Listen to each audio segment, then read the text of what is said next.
Fields had a similar special order request, and Ms. Fields' special order request was asking for AE time and some more, and it's in the same area. And so I had on the agenda because I never agreed with the goofy rule that a chairperson should be able to do that. For 30 years, any council person could ask anything on an agenda, and so I kept it off just because of that.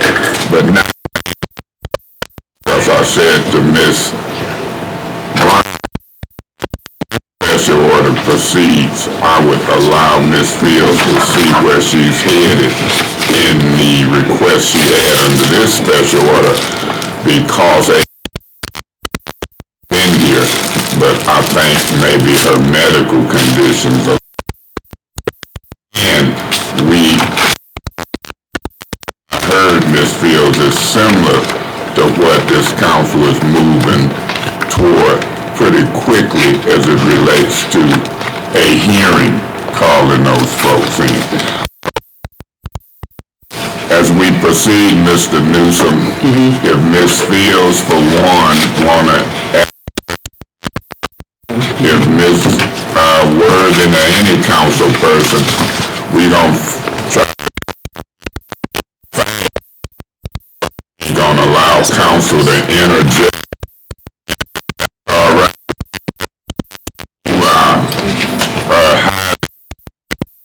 What, did you come out of Harvard? That's the rule. If you can be able to get through this presentation, even if some of the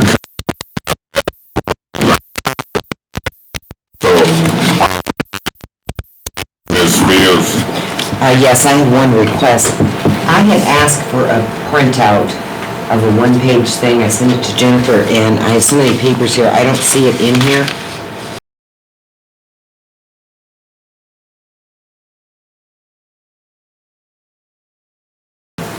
Okay, good, thank you. Where the questions come from? Questions I've had through my research. And I heard about y'all on them social media. Y'all better be careful out there when it's 3 or 4 of y'all. Just kind of talk about it, be social media, but don't make decisions. Actually, I'm a total on social media. I'm not adequate This for is that job. 2018, and y'all gotta understand, social media can allow us to do some things, but be careful with it. Mr. Newsom, Ms. Fields, are we ready to proceed? I'm ready. Do we wait on Ms. Galloway? Up to you. She pretty sharp. Proceed. We'll Okay, actually, she stopped by my office. She got a sneak peek of this anyway. So, the reason I asked for this special order, I know that there were some questions that several council members had, and were answered. But at the same time, I didn't think that it would be appropriate to discuss them over email. Because I think that you have to kind of walk through this concept before you start diving into individual questions. I think that this is something that we've been wrestling with definitely before my time. All these funding buckets that we've been dealing with to pay for Fast Start, how do they work together and that sort of thing. So I'm going to really start at a high level, and we're going to work our way down to kind of where things are and where things stand right now. I didn't want to focus on phase 2 and phase 1 for right now, because phase 3, 4, and 5 are the ones that are state and federal funded, even though phase 2, technically $2 million, the state did provide it, but somehow, some way, didn't go directly to service line replacement. Phase 1, if I remember correctly, was city funded. So if you look at the screen, we're going to start, I think everybody kind of knows this story. You've heard recently in the media about $167 million of funding, right? So that 167 is the $120 million of WIN plus the state match, right? So we have the $100 million of WIN, and I'll break this in components in a minute, but there's $120 million that the feds and the state gave us as part of what is called WIN, right?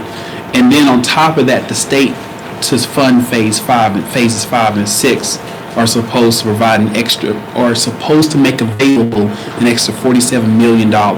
So 120 plus 47 gets you to 167. The reason I'm adding in the $5 million advance, which was before, this is the advance money that the state gave us before the win was made available. I'm going to go into some detail into how we've been, what the status of that as well, but I did not want to, I didn't want to leave that out, but it isn't part of the $167 million we're working with currently. So let's break this into components on slide 3. Your printouts are probably a little easier to see, where I've got light shading in buckets where we haven't spent money versus darker shading in buckets where we have spent money. So let's break up the 120 million first. Now I'm hoping that what I'm saying is going to be familiar to people. First, the $20 million state match. Remember again, I said that feds gave us 100, state gave us 20 to match it, right? So we burnt through that first.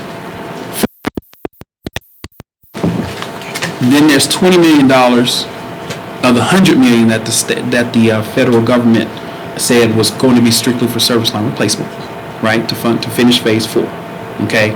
Then there's $80 million to get you to 120. The $80 million is what you all voted on a couple weeks ago in terms of the project plan. Those projects are not service line replacement projects. It's Kersley Street. There's the main water main project on Kersley Street. There's the water meters. There, Mr. Benzick will correct me as I go through the projects. But all those projects we talked about are non-service line replacement projects. The reason I wanted to point this out is because we haven't started to spend that money, right? There's a resolution today to authorize one particular person to be the designee to represent the city with those projects. There's some, it will be packaged as a forgivable loan, so we'll be bringing a resolution to you all in September, hopefully, where we'll actually show that forgivable loan. That's how the money will be distributed to the city. But that money hasn't been touched yet. So I wanted to make sure that was clear, because I think people have been hearing this $167 million that the city has not spent yet, or has not asked for reimbursement requests yet. But 80, we haven't even we haven't gotten approval for it yet. 20, we have gone through. We're working through this 20 as well as some of the remaining 47. And I'll get to that in a second, why it is that there are multiple buckets. But at the very least, understand this. And then from there, I'm going to go back and just remind everyone that we have this $5 million advance. Now, this is a segue to the $5 million advance. Just a little history lesson. This advance was given to us in advance of the $120 million package, or better yet, the $40 million, which is the first allotment of the $120 million. Back in before 17. Ms. Fields, your question to me around why is it that this money is going through the water fund? Normally grants should be going through the 296 fund. I agree with you. The decision was made to dedicate a department code or service line replacement, right? Because it's strictly federal and state funded. The city's not funding any service line replacement right now. So the thought process was we would channel that money through 540.210 within the 591 fund. May I ask a quick question? Sure. Are all of these the subsets of the 591 fund? Yes. There's all of them? Yes, there is a department code. 540.210 is service line replacement. Which is the water fund? That's it. Within the water, 591 dash means water fund. 540.210 is a department code for service line replacement within the water fund. And you can't move money from wherever you've decided to put it in this account, without some action, correct? The council knows about. You all would have to do a budget amendment for us to take it out of the water fund to move to the 296, which is the grants fund. But within the water fund, can you or can you not freely move from .500 to .157? Oh, I see what you're saying. We can't go outside of 541.210. So what we could do, I mean, just like anything else. So if you look at let's do account numbers. So take 702.1.000 down to 719.310. Those are our account numbers dedicated to wages and fringes, right? So obviously money can move within that. But in order to go from there to say professional services, we can't do that without a budget amendment. Okay. Right? So that's number one. Number two, any money that moves outside of this combination. So remember, first 3 digits is fund. Second, next 6 digits is department. Right? So we can't take money out of that combination into another combination. Like say, for instance, we were going to do customer service in 101 or 296, we were going to do something like that. We couldn't do that without a budget amendment. That's the 240.210 you set up for service language. That's correct. That is correct. So 540.210, which is the middle. and the last 6 digits are, That's the account. that's the account. That's the account. Can you say it again? So- Okay, first 3 are fund. The First- 591 is the fund. That's the water fund. Okay. Next 3 is department. Last 3 account. So what? Go Can ahead. I just ask a quick? So is it safe to say that the lead line replacement account shouldn't have anything coming from like sewer money? No. Okay, perfect. Just want to make sure we And say that. wait, what's important here, you see the shading, the way that we have arranged these accounts. This green is a revenue account. It doesn't really show up well on this screen. I see it, mhm. That's a revenue account. So that's the 5 million that came in. That's the Right. advance. And all these other line items are expenditures that are hitting that. Okay. Okay. So you can see how that money went. Like these would be fringe related accounts. So there is force account related activities where we're paying people that are on city staff to work on service line replacement, and they would be reimbursed. That money would be reimbursable to the 5 million. Or this line item, which And would, who made the decision that you would take that 5 million in advance and put them in those categories? Mr. Sabuda did. That would be I Before think, he got here. right. Because remember, this is 2016. Was there any documentation that a council approved putting those revenue? Absolutely. When we do resolution to amend the budget, just like any budget amendment. There was a budget amendment that did that. Yes. Could I make a referral request to have a copy of that budget amendment? Yeah, we could find it, so ordered without objection. I would so order that without objection. What's throwing me off is the 25 million and the 5,000 not coming to a total. Right. down here. So let me explain that. That's the name of the grant. So the 25 million DEQ allocation was in 2 pieces. The 5 million advance, which is here, and the 20 million Over there. and the state match, which is here. So that all adds up to 25 million. So you have 2 grants. See, you have lead, 25 million, lead 2, 25 million. So it's in 2 pieces. 5 million plus 20 million to get to 25. That's what that is. If I go back to the other slide, You want this one? no, back, All right, this is the first one. back. You want this one? The one with the 5, keep going. Okay. Maybe you were there and I didn't see it. So you Go want, forward. so this Yeah, one. that one. Okay. What's this adding up to more than 5,000? That adds up to right at 5 million. 5 million, Yes. you think? No. I just did it. That's the spreadsheet. Yeah, I just copied over from the So spreadsheet. that's the count for the whole 5 million, that's gone. That's gone. That's been exhausted. And going back to your question to me, Ms. Fields, I'm just gonna shoot ahead to this slide here. This slide does show that we paid some of AECOM's invoices with that pot of money. So phase 3, so that phase 3 verbiage. So we were working on finalizing with the state our report. This is part of what was in the media, that, the fact that we could pay some of AECOM's invoices out of phase 3 funds. Because we had not, back during phase 3, we had some money left over. So we worked out what the state was, again, it was in advance. So we are discussing, and hopefully we'll have confirmation very shortly, that we can exhaust that, and there's no issue with us exhausting that to pay some of AECOM's invoices. Now, you done jumped to that I invoice slide. Yes. Okay, so let me go back, because I Yeah, because I want to get to them invoices, because Moss called me from Atlanta saying he owed 1.8 million versus the 450,000 that he's current. 1.8 I wish- million. I wish he And I would've want to called. know when it got current, but proceed, we gonna talk about invoice. That's the guy with a bow tie who, Works for AECOM. He's an was executive at AECOM. AECOM's guy. Okay. Say they had been waiting for an invoice of 1.8 million. You know that amount? Yeah, no, I think he's talking about payments up to 1.8 million. We aren't late with any of their payments. I just put it that way. We have a payment that's due this week. But we've For how paid, much? what, about 400 grand? That's the one we had been talking about. Another one previous to that For how he's much? about 400 grand. They're running about 400 or 500 grand per invoice. So I can- we'll get there. We'll get there. Do your presentation. We'll get there. So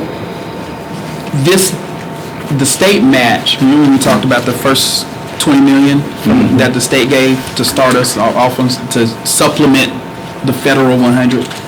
So that's been exhausted for the most part. There's only 76,000 left in it. And at some point we will exhaust that as well. But obviously with these big $200,000 invoices, we try to shy away from partial payment. We haven't fully exhausted this. But long story short, 76,000 left on the $20 million state is effectively exhausted. Okay? This is a lot. I know when. Oh, yeah. when It's a lot. We're going to take our time. When the legislature in Lansing allocated money for the water crisis, at one point they allocated 25 million. Even though they had to give state money to match to do the 120 million, I believe that 25 million that we're looking at was the legislature's allocation. I agree. Y'all follow what we're saying? So the state in their budget allocated 25 million for the Flint water crisis. What he just broke down was how they used it. They had to match with 20 million to the 100 million from the feds. That got you to the 120 million. The other 5 million he broke down. That was in a budget year. Right. And I believe that's the 25 million being referred to. Well said. Well said. So, I mean, just so you have it visually, let's go back. So you got the 5 million, which came before that big 120 pot. You had the 5 million, which came first. Then you had 20, which was a part of the 120. Okay? So all I'm doing here is I'm saying the 5 million and then the 20 million. Right. Which are now effectively exhausted. Right. Okay? And we more or less exhausted the 20 million last year with service line replacement that went up till the winter. And then you start to dip a little bit into the federal piece of it as well. So 20 plus 20 makes 40. Yes. You want to ask me a question? Well, why is the state saying we haven't spent That's a great 25 million? That's a great I'm gonna say it's question. because of politics. That's a great question. If So you understand, in my view, and I believe that the tug of war with the state came when they stopped doing bottled water. And we mentioned something about suing. It seemed to create something different in the relationship. So when you read the articles about the city not submitting, first we had to get off the dime and make a decision on which water source, Great Lakes or KWA, before we could make decisions on how we submit a project plan for the money. So the state know, you know, we all know who've been following it, that it was time frames involved before we submitted. And so we just got to that point. Probably a motion for reconsideration might come up in this next council meeting, but that's the media. Controversy sells newspapers. We are applying, we have been applying, and we just getting at that point because before we could apply, we had to make a decision, this new council that wasn't made from the old council. Once that decision was made, then folks started saying where we should spend the money. Project plan put on display. It came for approval. The vote was 3-3. We'll continue to talk about it. Go ahead, Mr. Newsom. So I'm glad you said Mr. that. President. Just briefly, and to add to that, now remember, this is the same state that's got us into this problem in the first place. So we can believe whatever they say and then try to move on what we believe based on what they say. And I think that's a bad move. So again, I think that we have the right to inquire and have the right to have really good information. But I've cautioned us before, let's don't make moves based on what the media says or what the state says. Because we got in trouble because of the state not keeping the gate. And then sometimes when we move based on what the media says, they are a system of checks and balances as well in this location. But I think that we just do well to inquire. We do well to get good information. And getting good information doesn't mean that we get excited because of what the state says or because of what the news media says. Yes, it should cause us to wonder. But then that's what we do. We inquire. We get good and then get good information and make good decisions. And that's our job, and we'll share that information publicly as we proceed, and that's what Ms. Fields was getting to when she wanted the special order, but we'll get there because of the ability to call city folks up, state folks up, MDEQ, Ms. Worthy.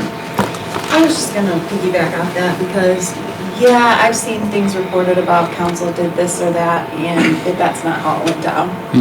I said I was gonna give you the benefit of the doubt I appreciate that. on this before I got too excited. But it's hard not to, it's hard. You know why I asked for a not to special order. You know why I asked for a special order.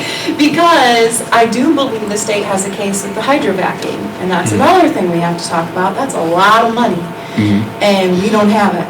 So there's just so much with the state and with the city, and a lot to sort through. It's a lot to sort through, and I will say this: administration, this is literally our lives. I'll say two things. Number one, this is literally our lives, right? Fast Start consumes us from from an accounting standpoint. That's me and my team, and also from an operational standpoint, that would be Mr. Branch, and also from a legal standpoint, that would be Ms. Wheeler. So I mean, it consumes us, and so it's what I is set the record straight. Obviously, I'm not going to go into the hydrovac conversation because that's not my role. I'm not an expert, so I'm not going to talk about that. But I do want you to understand, what is being discussed, at least from an accounting perspective, so you're clear. Notwithstanding what Mr. Mays and Mr. Herb Winfrey said a minute ago in terms of media, city, state. So with that being said, I will go back to your original question about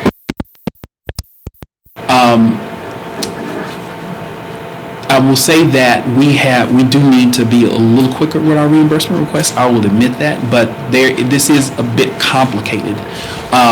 What I'm going through is a lot of this is firm, but some of this is our understanding, particularly AECOM's invoices, of what bucket can we pay out of. There's for the work that AECOM does for service line replacement, we can pay that out of the 20 million, this bucket of money, or the money that the state is giving to us at some point. We can't use the 80 million, right? And so we're all constantly going back and forth about, well, what bucket is it okay for us to pay this money out of? Because any changes after the fact, or if you can imagine, that's an accounting nightmare. We have systems, we have PO numbers, we have codes, we have grant codes, and to change that and do reconciliation in the back end after the fact, it's already hard anyway. And I don't want to go too deep into the process, but it is very difficult. So going back to you referenced a letter to me from the state that was written, I think, back in May, which was preceded by my letter to them asking a very simple question. Where can I pay these AECOM invoices out of? And to date, I still don't have an answer.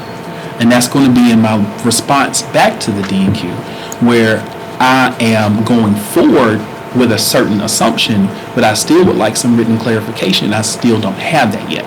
and it's frustrating to us. So it's twofold. I want you to understand this because you get bombarded with questions, and you have questions on your own, but I also want you all to hear our side of the story too, which is why I asked for a special order. Mr. Griggs. I got a couple of questions. Sure. Some names I don't recognize going back to the state maps. RTA? Those were smaller. Can you describe? Hydro excavation. Thank you. It's what? Hydro excavation. Okay. And Yeah. then on the federal portion? Zito? So let's talk about this. This is an important slide. I'm glad you asked that question. I want, that's restoration. If you get ready to I just don't proceed, know the name Zito. That's what I was asking.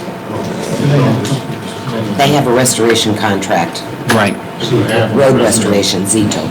I didn't remember seeing it. yeah, so when he said it's kind of complicated and they trying to sort out which pots to draw money from and clarifications, that's exactly why if we are the city, we using our power to help clarify.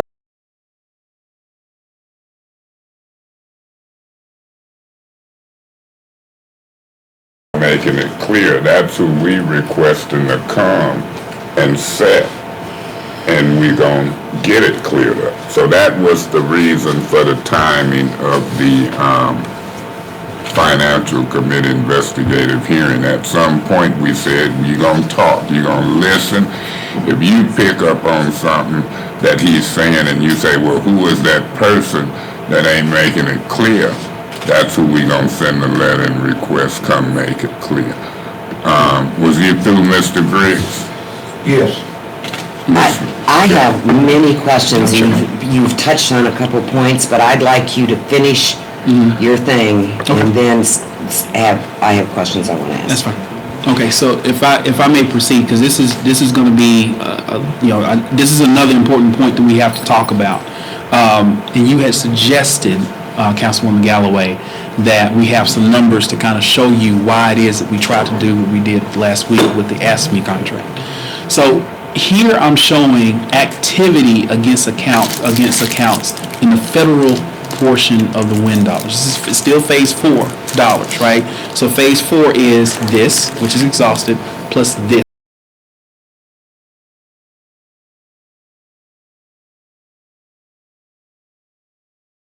Of service line replacement. This would have finished out last year and a little bit of work done on phase 4 this year. Right? Why does it say PH2? Phase 2, because originally it was phase 1 would have been an advance. That's just the way it's coded. But phase 1 would have been the advance, which is really phase 3, and then phase 2 would have been phase 4. It's just the way it's coded. To make sense. It makes sense. Coded a phase that it's not being spent. Well, because if you think about it from a different perspective, you're referencing all the phases versus just the advance versus the WIN dollars. That's the key. So you got the advance, which was the first allotment of money from the state, which would have been in this pot of money, and then you got the WIN. You got the phase 4, which is all the 40 million from the WIN, which would have been the second piece of that. It's just the way, I don't know why it was coded that way, but that's just the way it's coded. Who coded it that way? The state? Oh, no, we did. This would have been the finance and accounting team. But Okay, the I'll ask some questions. dates the money was drew down to show you which phase it's in. Right, but we don't see You that. can't see it. So I'll do a referral for that. And Thank you. we're happy to show you much more detail in that. Perfect. Okay, go ahead. But with that being said, this 3.2 million is service line replacement work. It would have finished out last year, which is the phase 4, and there was some That's the phase 4 that carried over into this year, right? There's about 404 homes, right? So that's this bucket of money. You've got some restoration that was done. This is Zito, which is just right at $1 million. You got the hydrovacking, which would have been Martha Brown's contract. So this is what we have submitted as of the time of this report. This is what we submitted. It reconciles to the grant, etc. There's some estimated remaining as we're going through. Remember, this is push to do the reimbursement request, tied to do the accounting, etc. So that's what this is. So Can I there's ask you a quick question? Sure. How long has Martha Brown's contract been in effect? That was, it should have been hydrovacing believe you're talking about phase 4. Yeah. Hydrovacing should have been between Dependable Thank you. Sewer and Chartier. But- Those were the two vendors for phase 4. Let me clarify. Because I think 2017. we're all, I need to clarify something to make sure we're all clear. Dependable and Chartier came out of the state match. What we did was we used some of the remaining phase 4 money to pay for hydrovac in phase 5. So thank you for that, because I need to make that very clear. This is Martha Brown's contract. The 613 plus the 64 gets you to 678. So that's her contract. But we used phase 4 money. We did receive clarification and permission from the state to do that, and pull this out of phase 4, even though it's exploratory for phase 5. So the exploratory for phase 5 was paid for with phase 4 dollars. You see why we hadn't exhausted that money. And I'm getting to my punchline here, that if you look at these numbers we're estimated to use, the force account, which pays for staff, which reimburses us for staff time, about $500,000 to pay for phase 4, AECOM's phase 4 work, which I think is a little high, but we're being conservative. About $500,000 I think is conservative left for Zito, but I don't think it's going to be that much. And then you got the rest of Martha Brown's contract, and then 613 plus 64 gets you 678. And then finally you have ASME's number. Now, pay attention to this. The 1.06 million is what we think we're going to spend for all of that 1,600, 1,799, the city's work for restoration. Are they gonna start restoring, so my constituents can quit complaining? That's him. Okay. That will leave you at $12.6 million, which is enough to pay Goyette's phase 5 restoration contract. Okay? Yes. If I understand, we're not hydrovacing at all right now, right? That's correct, but there's some restoration work I think that still needs to be done, and we're projecting she will exhaust. She's done $613,000 worth of work. We projected she's going to do roughly about $65,000 worth of restoration of copper where she found copper. Okay, are we going to go back to hydrovacing? Out of my purview. I'm the finance guy.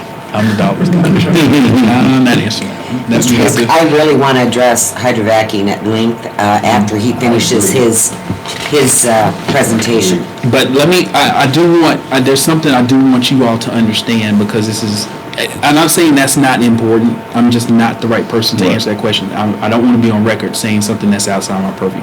However, I do want to talk about this 1.06 million. Roughly, I said $1 million last week or during the special meeting. So if you look at these numbers and you assume that ASME has $1 million, then you have enough money to slide in an $11.8 million contract in this bucket. That's what I was trying to explain last week. If I don't do it, I just changed the number to 4.8, which was the old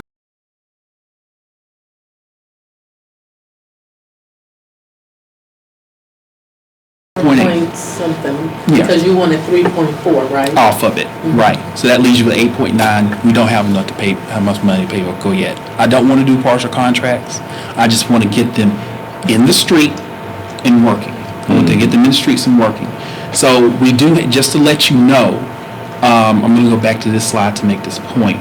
Just to let you know, we should be ideally paying for phase 5 restoration out of phase 5.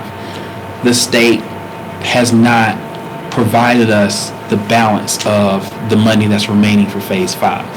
In order to expedite this, what we're trying to do, instead of holding up and going back and forth with the state, we're trying to do is go ahead and exhaust phase 4 dollars and then work our way to phase 5. Because as you can see, we haven't exhausted phase 4 dollars yet. Well, I actually talked to the state and I asked them, in their accounting, do they look at this accounting via phases?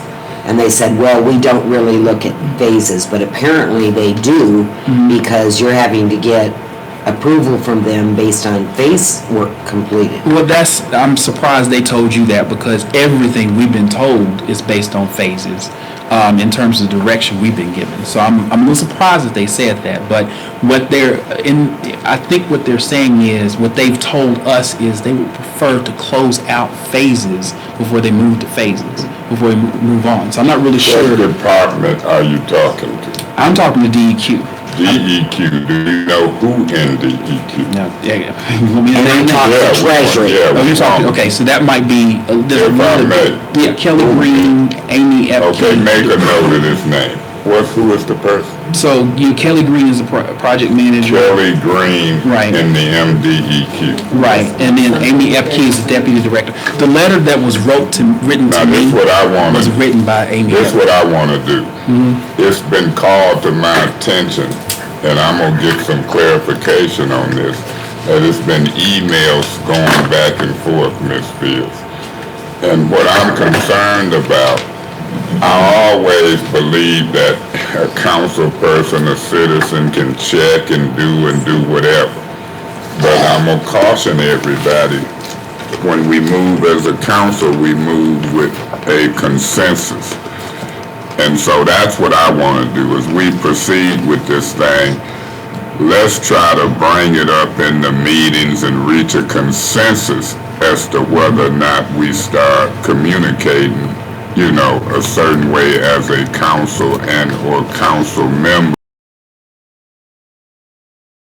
I said, I think it was to Mr. Winfrey, based upon your request, Ms. Fields. I have no problem when Mr. Winfrey and I meet with the administration and bring back information, but I had no problem in the past. I don't know, I just remember you had vice chairs of committees, or even in special projects, we can pick people.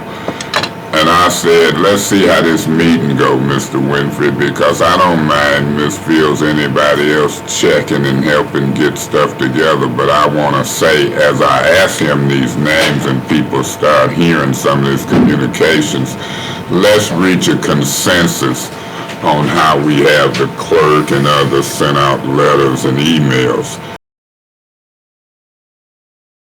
I think our goal is to get some clarification and help the city. Remember, we voted on the narrow focus of the money flowing from the state to the city.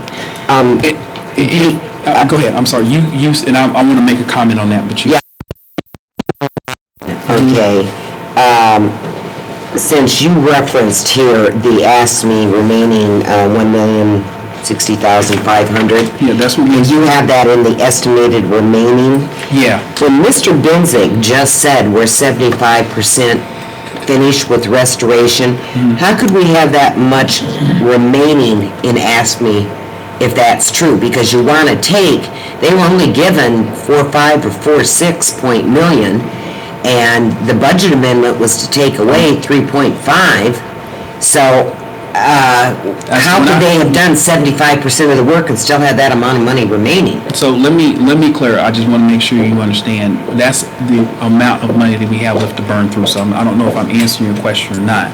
The other piece that you have to understand. That's exactly. Why would you have that remaining if 75% of the work had been done? Was 4.8 million. We're not going to work. Understood. And to his point, lifetime activity. You see zero because we haven't done a reimbursement request for that amount yet. So hopefully that clarifies your question. Okay, and then I do want to say one thing to reiterate.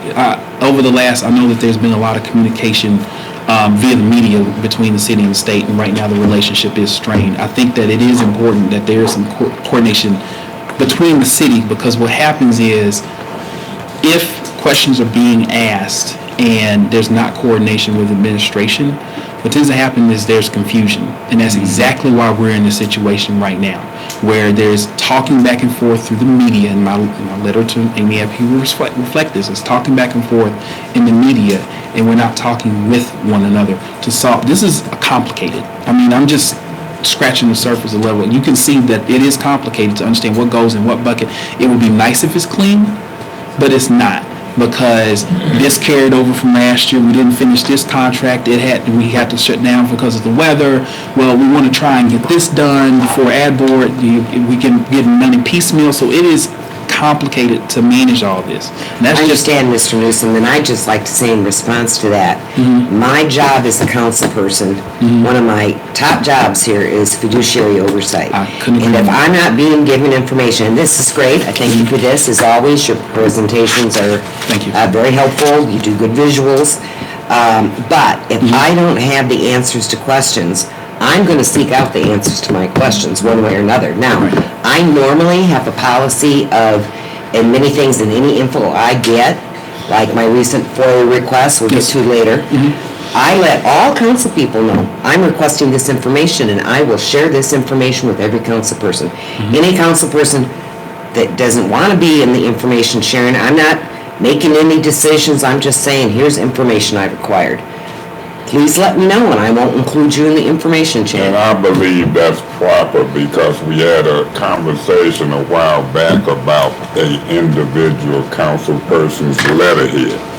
I think it's proper for you to do whatever you choose as long as it's clear that it's one council member doing the request and the communications. But what I also want to say is as you share that information, it's okay to talk with, in my opinion, one person. That's kind of tough. You might can share with all and talk, but all I'm getting at is be careful as us, as a group, not that we doing it, but that when we see something we need to talk about, we come together and do it. I don't mind Ms. Galloway talking to Mr. Griggs and you talking to Ms. Worthing, but when it start crossing over three and you start making decisions, let's just try to be cautious, and I'm not saying that's happening. Mr. Guerra, is something you want to say? Yeah, in regards to the without and the with, I know you have it on there, the enough for the grant contract, which is under the restoration expenses. Do you have the account that shows where the 3.5 million is coming from on this? well, that's what I'm saying. I mean, it will come out of the 801.920 Okay, so that's account. on here.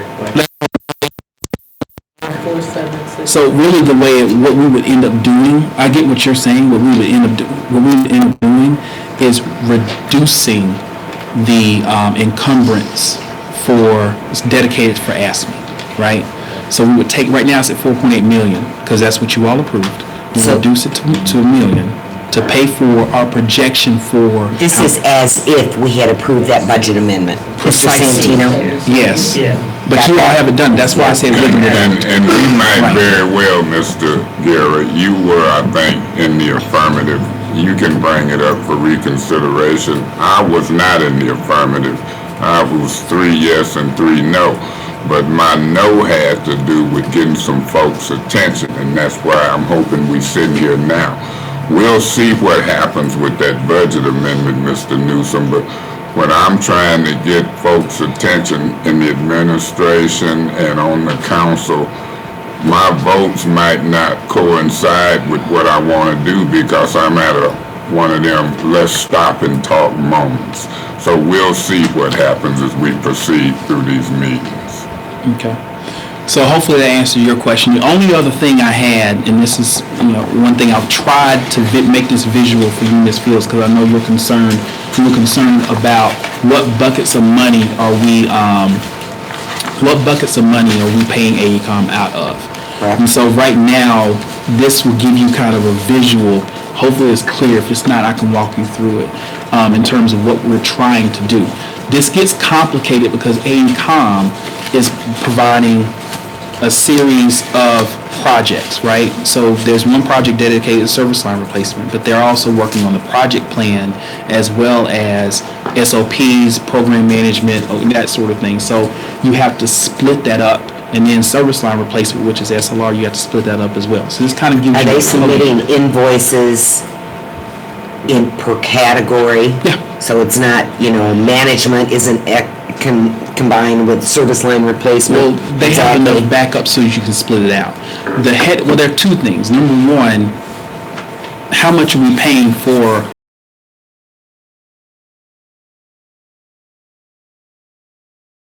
that are overseeing service line replacement? So you can get that from their invoice, and I'm happy to share it with you.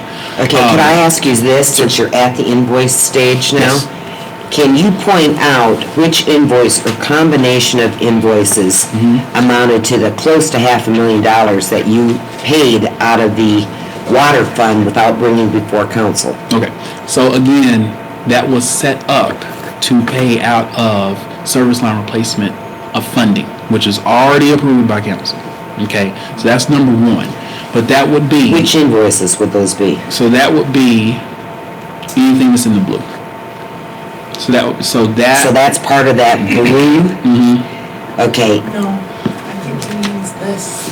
Yeah, up here. Up Yeah, there, blue? this Oh, sorry. Yeah. Does that account for the That should get you 434 or close. whatever That it should is? get you close. That you took out of the water fund? Well, Okay. remember, that was an advance for service line replacement. So we can't, I guess, Well, wait, before you go on, here's my question. And here's what I'm trying to find out. yes. And here's my concern about this.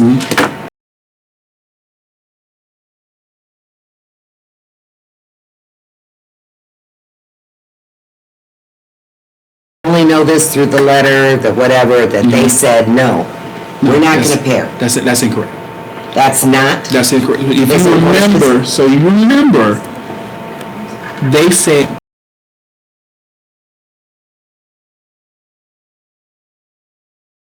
bucket is exhausting this bucket. I wanna know out of these invoices, okay, first of all, Yes, which were the invoices that the state disallowed paying out of wind money? that would be, so let's do it this way. I think this will make it easier. So if you take 133, 206, 173. and 206, so that's asked about 433,000, so I think that gets you, that's 173. The 173. Plus 206, that's 379. There's 379. And I think, so it does a difference. It would be also the 88, because I plan to pay the 124 out of the wind funding. Where's So the 88? This 88, on invoice 4, it's 88. Okay. Yeah, so I think that's roughly the total that you're looking for, if I remember correctly. I don't have that in front of me, but that should get you close. It gets you a little State over. said we couldn't. So the state said, read what the state said. The state said you cannot pay for that out of the $40 million wind allotment. So let's go back. Right. So if you look at slide number 3, that wind money is phase 4, dedicated to service line replacement. They said we could not pay out of that. When they're correct, per the concerned pastor settlement, this bucket of money, this 40 million here, plus the 47, gets you to 87. And that 87 million is dedicated to service line replacement. Oversight of service line replacement, actually digging up the pipes, replacing the pipes, restoring, etc. So that's what they were saying, is that we could not use that money out of this. We could not pay those invoices out of that. So if you go back to what I was showing you here, that's non-service, so part of that is non-service line replacement work. So you see that non-SLR? So remember, AECOM is doing, I think of AECOM in 2 big buckets. They're helping us with the project plan. You saw that, you missed it, but everyone else saw, Ed Tharp gave the presentation on the project plan and this program. So I think of it in I have terms a copy of it. Right. Yeah. So the building of that project plan, as well as the SOPs and the program management work over that, that cannot go to the wind money. First, cannot be used to pay those parts of those invoices. Okay, can I ask you? Sure. AECOM has taken a subcontractor, and I have FOIAs out.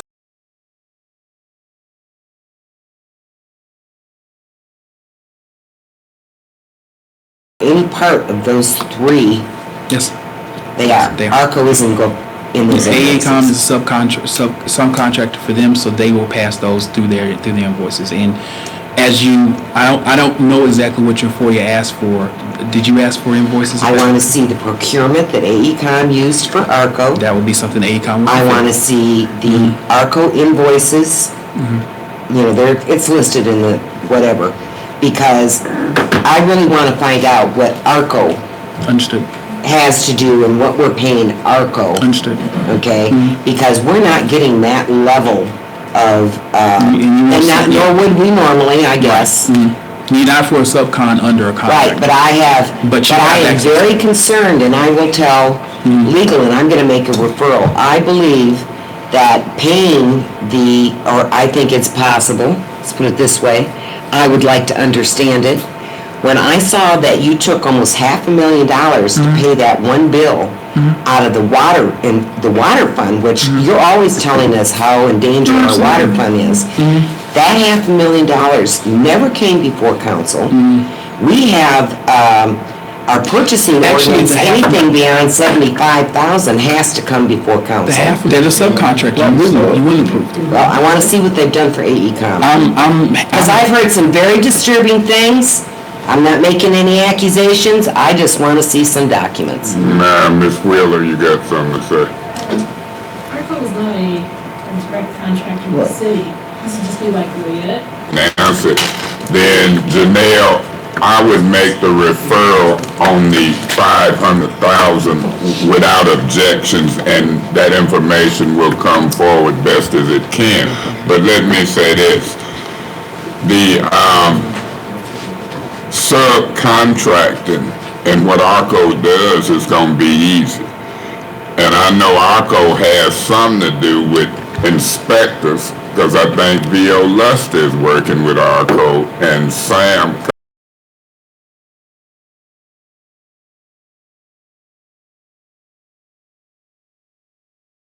But we'll get there, and I'm gonna kind of take the side of both.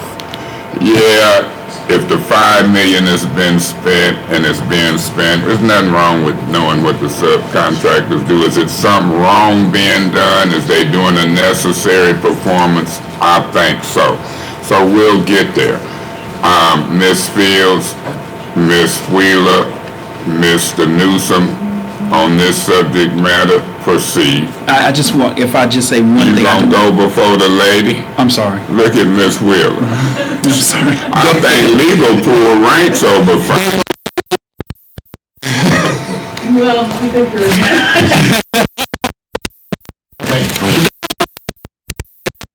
But no, I agree with the notion that, yeah, we need to know what they're doing. But when it comes to the financial books of somebody who you don't have a direct relationship with, that's a different thing. And that's what all I'm saying is, because I'm not gonna be able to, I mean, I'll give you whatever I can, but what I'm saying is that you're asking me to do an analysis based on something, this one, to me, is kind of like a loaded question, because it's already an assumption made that something is wrong already. And so, like I said, I think that Mr. Newsom's already said that this was something that was already approved by council. Right, and I want to make one quick clarification. Even though these funds are passing through the water fund, this is all reimbursed through the Fast Start program, right? That it's not like, I know I'm going to continue to preach that the water fund is in trouble. The decision was made to pass through these funds, the reimbursement from the state and from the feds, and then we pay the contractors and vendors and so forth and so on. But I want to make it clear that this is a pass-through. So yes, we have a responsibility to be responsible, even though it's grant dollars. I get that, but I do want to make it clear that it's not like the city is using the water fund to pay these people, period. This is a pass-through. I inherited the decision to use the water fund as the pass-through versus 296. I don't love it. It is what it is. We move on. Wrong to do a pass-through, or that fits. You can use water money for water stuff. Well, I think it was a very bad way to do it, because when for example, when we're hearing every meeting, okay, how endangered it is, and then we find out $500,000 was paid out, we didn't even know about it, that doesn't make a council person feel like they actually know what's being paid out of which funds. So, number one, I don't think that's a very good system. Granted, you didn't set up that system, but you're kind of obligated, because that's how we've done the accounting on it. But I also want to say to Ms. Wheeler, not that I'm implying that this is such a situation, okay, but don't only remember our history, remember other histories. Part of the things that got Kwame Kilpatrick and Bobby Ferguson in federal prison is the fact of subcontracts that went through to companies that Detroit City Council had no idea these companies would be being paid contracts. So I think it behooves City Council to be on top of this and to know what's being paid to subcontractors as well, for what services. I think you're gonna be surprised when we do the research on subcontractors. I've seen both hands go up, Mr. Branch and Miss Wheeler, but because I'm telling you, I know of subcontractors throughout each phase, and when them contractors get them contracts, I think you're gonna be surprised when you find out what the law allows for subcontractors. Is it something y'all wanna say? Just want to make a point that the city contracts with the general contractor, even go to several subcontractors. We pay the general, it's up to the general to manage the service.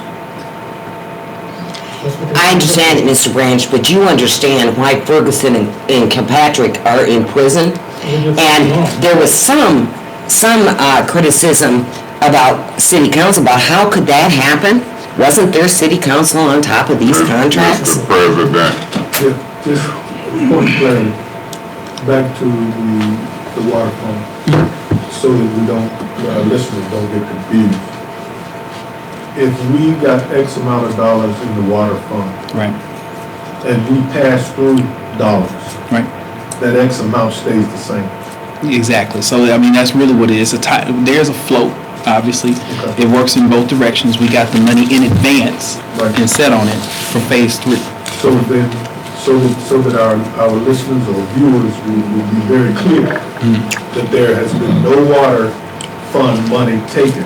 Right. Or used to pay any kind of lead service line restoration or anything. The only thing I will say is that there might be a float where we pay in advance and then we get reimbursement on the back end, which is why there's, part of the reason why there's such a huge rush to get all these reimbursement requests done. But yes, But you're that is because of it was approved before, yes. sometime before.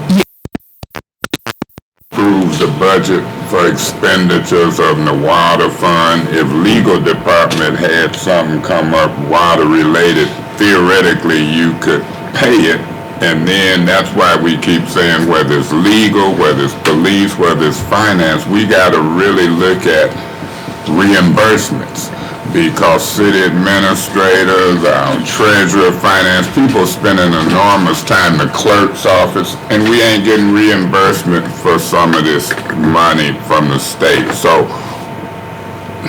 it's approved even in the cases that we heard in court. You can use water money for water related. And when we do budgets, sometimes you see things done. So I understand it.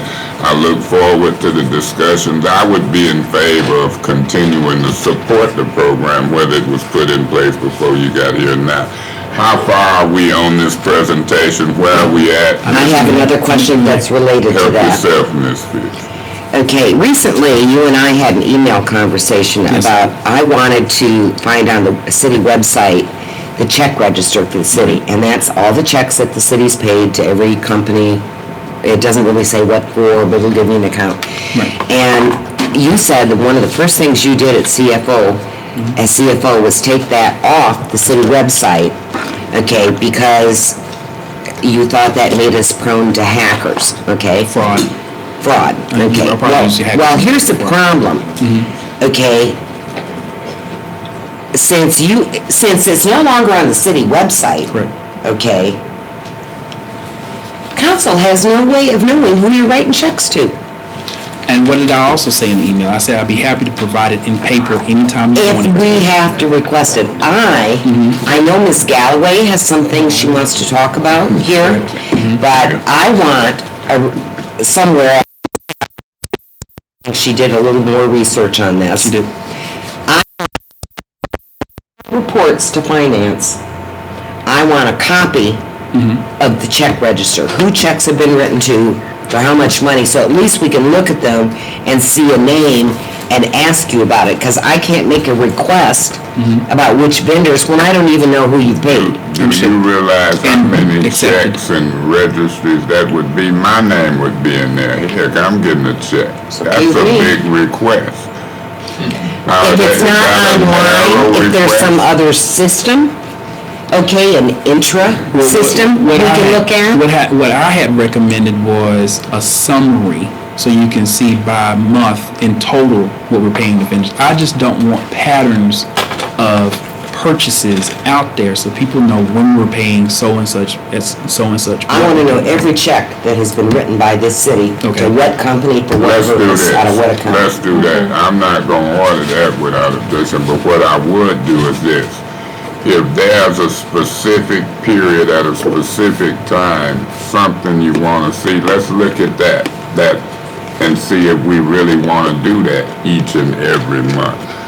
Let's look at that. So without saying that that's what we gonna do, let's talk about it. I would drop, and that'll make more And then sense we'll to you. come back to it. That'll make more sense Okay, to so you. we ain't said nothing yet. We gonna hear from Ms. Galloway and come back to it. Yeah, and just the last thing I'd like to say is, It's never, real quick, don't never say the last. how can I be It's never responsible for a city's finances when I can't look at the checkbook or the register? That's insane. Councilwoman Fields, We you can can look have at it it. anytime you want. I just don't want it posted for the world to see.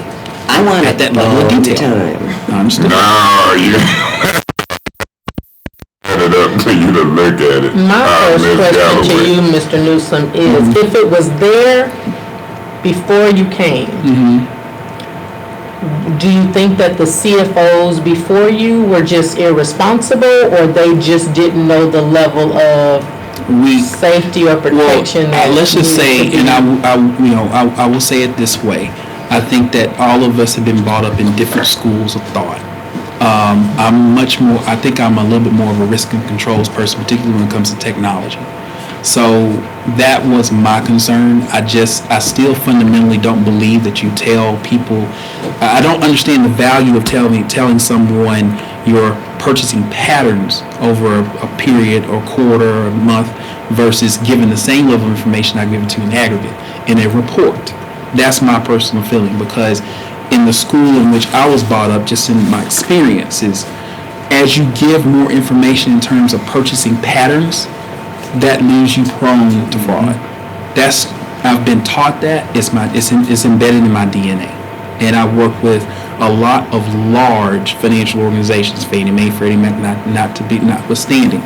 And you just don't give away patterns of you want to. If you give that information in aggregate, then the public has the information they need.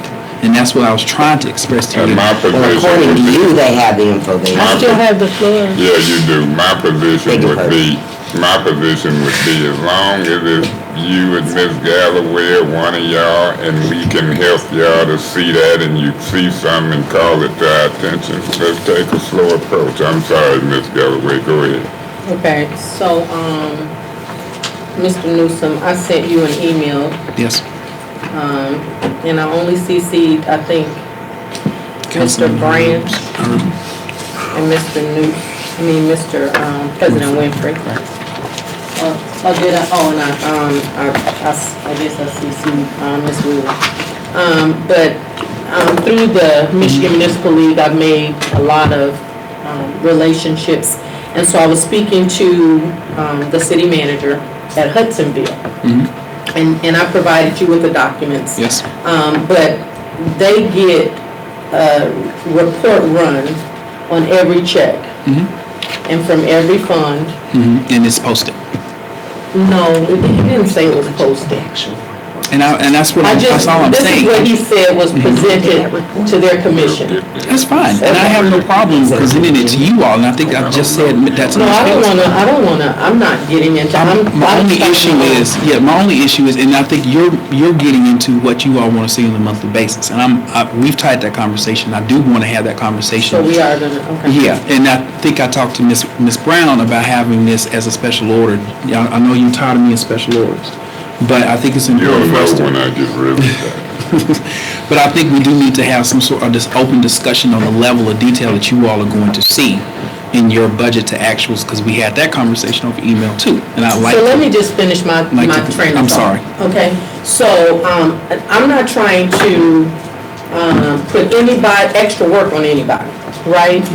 But what I am gonna say is, as a council person, Councilwoman Galloway is not going to be a part of a history of mismanagement of funds. I understand that. And so in speaking, and I'm sure it appears Ms. Wheeler maybe wants to say something, but we should be able to see the checks. And so I'm not going to go along any further with the level of depth that you guys should see.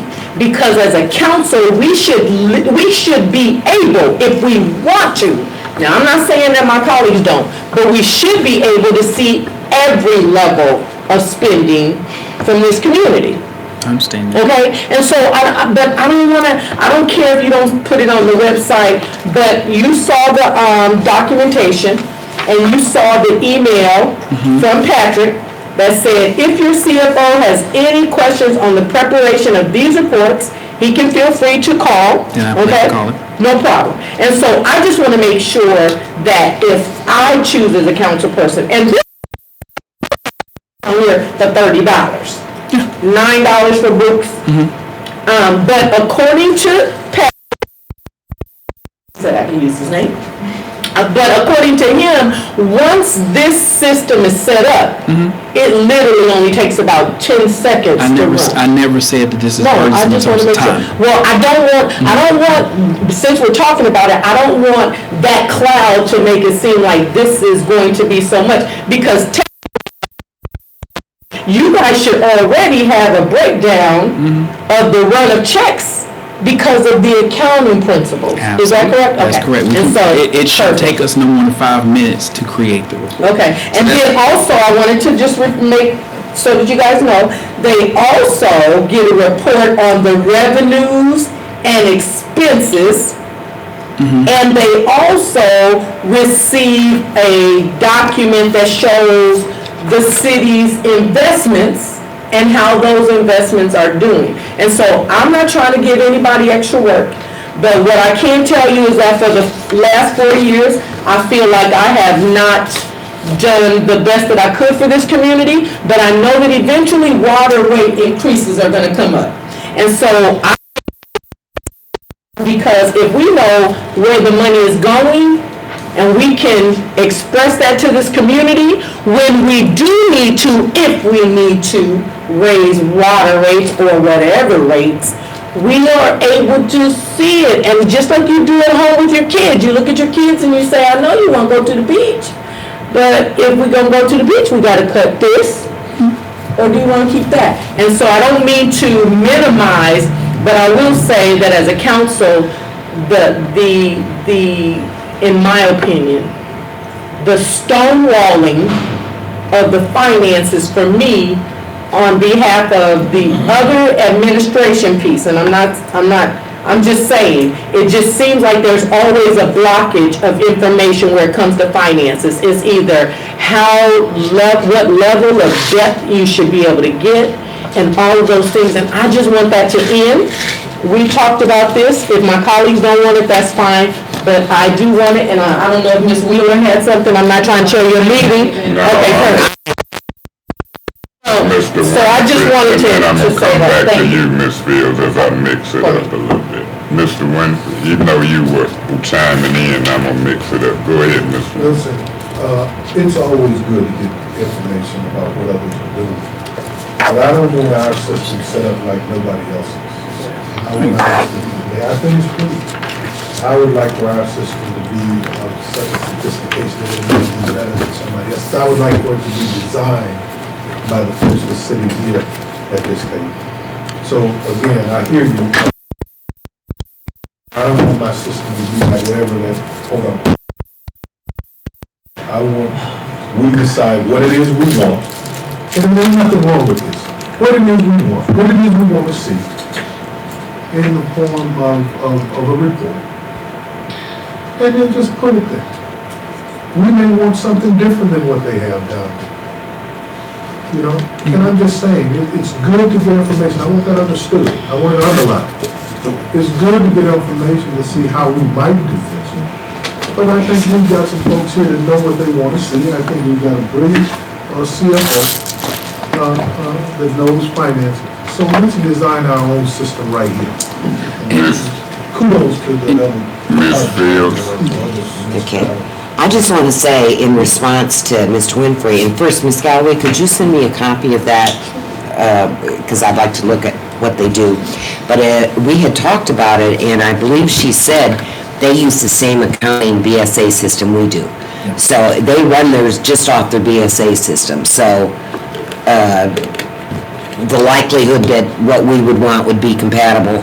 But I think we should all look at what they're suggesting. If Ms. Galloway would be so kind, perhaps to send it to all council people.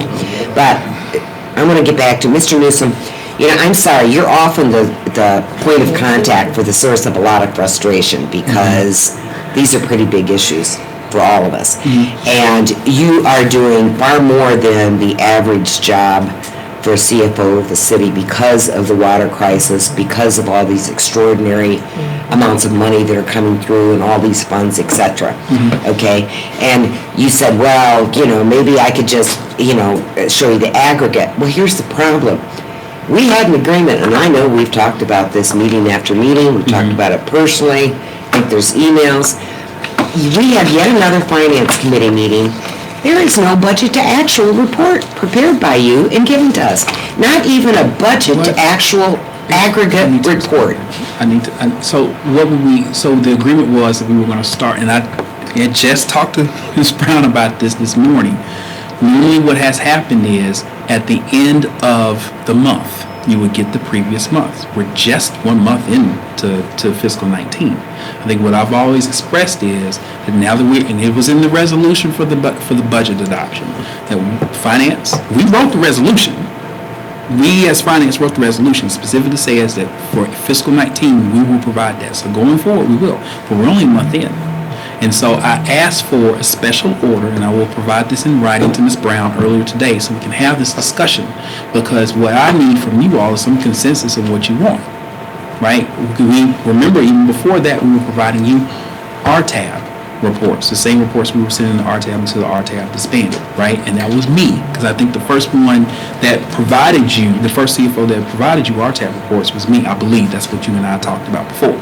So I guess I'm a little... Well, I don't want any more time to pass by. Another month goes by. Well, you didn't tell me specifically what you want. Well, that's why we want a standard budget to actual on every, not only the general funds, all the enterprise funds, everything. And to not just start one on this month, we want to see what happened for the past 4 months that we didn't get a copy. We didn't get a budget to actual. Yeah, you did. You got it through the budget building process. Remember, we did projected activity, and we owe you for the end of the year. I think, but we gave at least for the end of the year and then month by month. Through the budget building process, and an agreement, whether it's the first finance committee of the month or the second, that ongoing, it's not going to be, oh, nobody noticed. It's not. It's like it's on our agenda, I Ms. don't control Brown, the agendas. and we can expect that report, because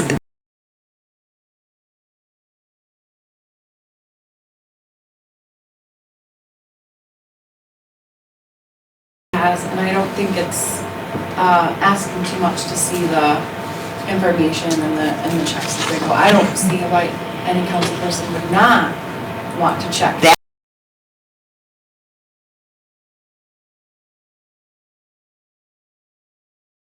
Everything is. So as part, if I may, just real quickly, may I propose that as part of the budget to actual process that we provide the check register, the monthly check run, in your boxes.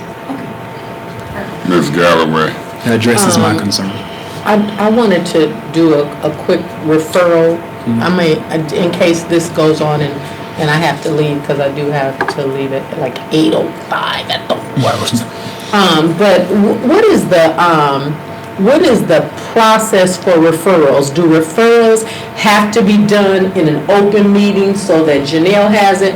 Or is it acceptable for me to send a referral via email? Let me So say this. before I do one, can I find out Let what me the say process this. is? Yeah, I would, open meeting, perfect, okay. but then Okay. throughout the week, is it proper to, do them through our staff, Ms. Brown, or is it not? What we're going to do is, we're going to talk among ourselves and get back with you all on Monday. Okay. In terms of how it's done, because I think some of the things that you all are doing would be casework oriented, and you're making a casework type of thing, and those casework things, we handle individually. So we'll get a memo to you. Yeah, we'll get there. Okay, so I'm gonna do my, can I do my referral? What is your referral? Yes, so I have a referral, oh Lord. Mr. Newsom, I want a referral of the, Rizzo invoices. And I just wanna make sure that I read it. You want a referral requesting, Provide documentation for all Rizzo payments, including dates of invoices and dates of payments. Amount of the accounts the money was taken out of. Support that it had been budgeted. And who signed authorizing the payments. And the reason why is it seems like there was an outstanding balance that was more than $75,000. And usually $75,000 requires council approval. So I want to know if an emergency manager order was utilized to pay that. So I want to know who authorized the payment, and I want to see any invoice and any payment that has ever been paid to Rizzo, including dates. Janelle, have you been got that, able to record that? Is it something you need to know? I did record it, did you say, you don't know if there was a order to pay it? Well, if it didn't come before council for approval, because of the amount over $75,000, was an emergency manager utilized? Order that request for objection. Ms. Fields, I see you. Mr. Guerra, what is it? And then I'm gonna come to you. Well, she can go first.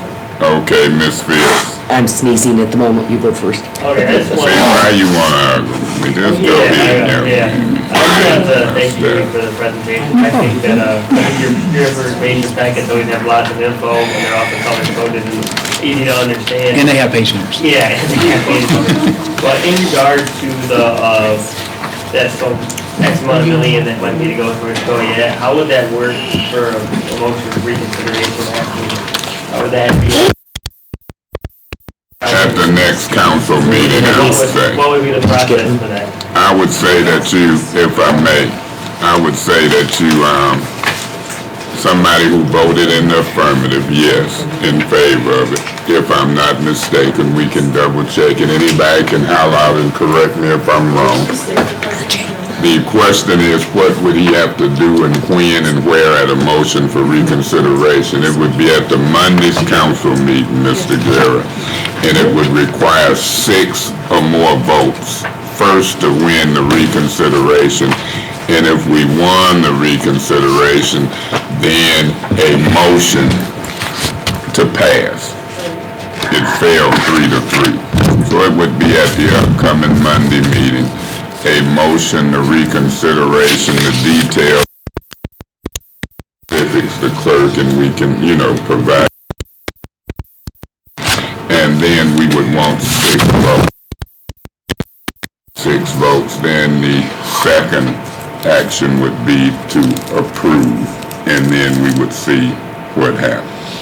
Ms. Brown, is it something you're trying to chime in and say? It would have to be represented by someone who voted in the Affirmative, that was the yes vote, I did mention that.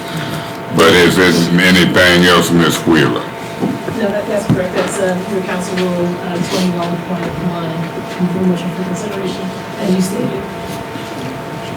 So, that particular motion could be made by Mr. Davis or I think it was Mr. Winfrey. Ms. Winfrey Carter. Winfrey Carter, which I don't know if she'll be back. She told me she would be out of town for this meeting, and so we'll see. You don't think she'll be here Monday? And so keep in mind, you can also probably do some things if you think you're missing a vote. Maybe you'll make it, table it to the next meeting. I don't know, but we'll talk. But you better try to count up to 6 publicly rather than any round robin. So I know what you're getting at. We'll probably talk about it before this finance committee meeting is over. I can see a look in certain folks' eyes, and so I'm not gonna say nothing. Mr. Newsom, you done did your presentation in this special order. Miss Fields, I'm sorry, you're right, go ahead. Okay, I'm not through because this is also a fast start, but it involves Mr. Branch and Mr. Benzick. Okay, I want to talk about hydro excavating, okay? Now, the state has made it clear that we can't use wind Ms. money. Fields, I want to talk about that too. Will you indulge me for 1 second? It's tough. 1 second? Not literally, but it's tough being a chair. On the slide and the fast start stuff, I would say this. These pots of monies as we go into the hydro vac and which will dovetail in, we got letters flowing back and forth about 5,000 per household. We got information of 4,500 and 4,000 and all of that type for service line replacement, leaving only 500 or so, less than 1,700, 1,600 for restoration. AECom, they don't have a restoration management contract, do they? Well, they are overseeing it, but they don't, I mean, they're not actually restoring. Okay, so these $5,000 figures, restorations, contracts, I'm gonna go ahead and let her dovetail in or dive into the hydrovac and the stuff that I just mentioned that's got to be clarified, the 5,000, the restoration, the total amount per house. Let's go and get into that.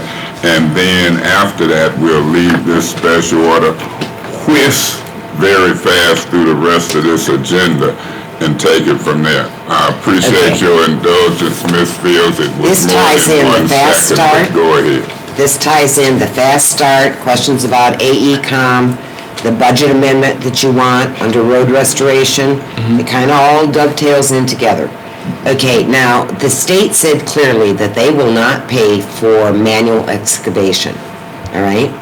And, They didn't say that.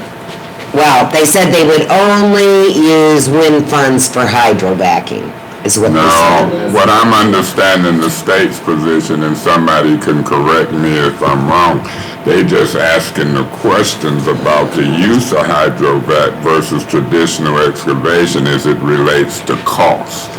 Okay, all right, so the difference in the cost, according to the state, was close to $15 million, okay, to use manual versus hydrovacing. And I know the city has sent out letters of justification for why they want to just use manual versus hydrovacing. Okay, here's my question. And this is first to the administration, okay, you're part of, but Mr. Branch. If the state doesn't allow us to use wind money for manual excavation, and it does end up costing almost $15 million more, where's the money gonna come from? We are currently incurring debt on manual excavations ever since the mayor issued the halt work order on hydrovacing. So we have debt now, and if that continues, we'll have more debt. Where does the administration think the city's gonna pay for that? Under the concern pastors agreement, it was stated that excavation will be done with monies from the state and from the, if we have to go back for it, that's what we'll do. Let's do this. Let's call it exploratory excavation. That's important. It's important to call it exploratory excavation as you looking to see what is the composition of the pipes. Ms. Fields gonna continue, but Ms. Worthing, look at your, Ms. Fields, you want, should we hear from I'm her? not through, just a minute. I'm Okay. Okay, so I'm gonna go back to court, okay? There's no guarantee when we go back to court that the decision will be the state has to pay for manual excavation. Or traditional, not manual. Manual would be with a shovel. So let's say a backhoe. You're splitting hairs. No, I'm not, because it's not manual, it's a big tractor involved. Manual would be Traditional big. excavation, when you use a backhoe. Anything other than using hydrovacuum, okay? Okay. Let's do it that way. All right, and what I'm concerned about is the actions now, so we can move forward with lead pipe replacement, which is going on, I assume, every day, because everybody has these contracts, right? And that's the goal of the city, is to replace these pipes. If we go back to court and that the state is forced to pay for this out of wind funds or out of, I don't know what, some other funds they have, how is the city gonna pay for that? We're incurring debt that we don't know for a certainty that we have money to pay for these services, and that really bothers me. Miss, Just before we move to yesterday on Fourth Street, phase 5. can you hear, can she hear? Mr. Branch, you need to either join us or stand up, come closer to the mic. Yesterday on Fourth Street, phase 5, service line restorations. 2 lines, Ward 7, have never been found with hydro excavation because they were in the middle of the street. That's 2 lines. We found one over in your ward, Ward 9, Circle Drive. We found 5 in Ward 5. They would not have been found with hydro excavations. Let me say Because this. they're under the road. Let me say this. You have to explain that, Miss- so it doesn't. This discussion, you Miss- didn't even Miss- answer my Miss- question. Miss Worthing. You did not. Order. Let me say this, and then I'm gonna allow everybody to proceed. I wanna say this, Mr. Branch, from the curb box to the street, really wasn't a hydrovac program. You do a cut in the street, and whether it's a 10 by 10 cut, but you cutting a hole in the street. Hydrovacing never was really in the street. That's my point. Hold up, let me finish. I'm gonna make my point to my colleagues. Hydrovacing was really done from, you know, the thing where you stick and cut the water on the shut off and shut on box. They call that the curb box. That, the hydrovacing was done around that, and you could look and see the pipe going toward the water main, and you could look and see the other service line going from the shut-off to the house. In the street, what they did, or what they do, is cut a big hole in the street, and then they dig down to the water main. But let me say this, if you don't dig up every hole up and down the street at every house, you ain't gonna never see what they see. Some people tell me the reason that you seen what you seen on Court and Maxine and others, because people can look at that connection and tell that they need to look further. So I don't want people fooling folks, because out of the, say, 6,700 that has already been done, and down the street where the 10 by 10 or 5 by 5 hole wasn't cut, you don't know what we done missed. And so this high with that, because it would be an order to look at every line. up and down the street, whether it's in service or out of service. And once you do the cut in the cement or asphalt of street, don't matter whether you dig it up with a shovel or hydrovac.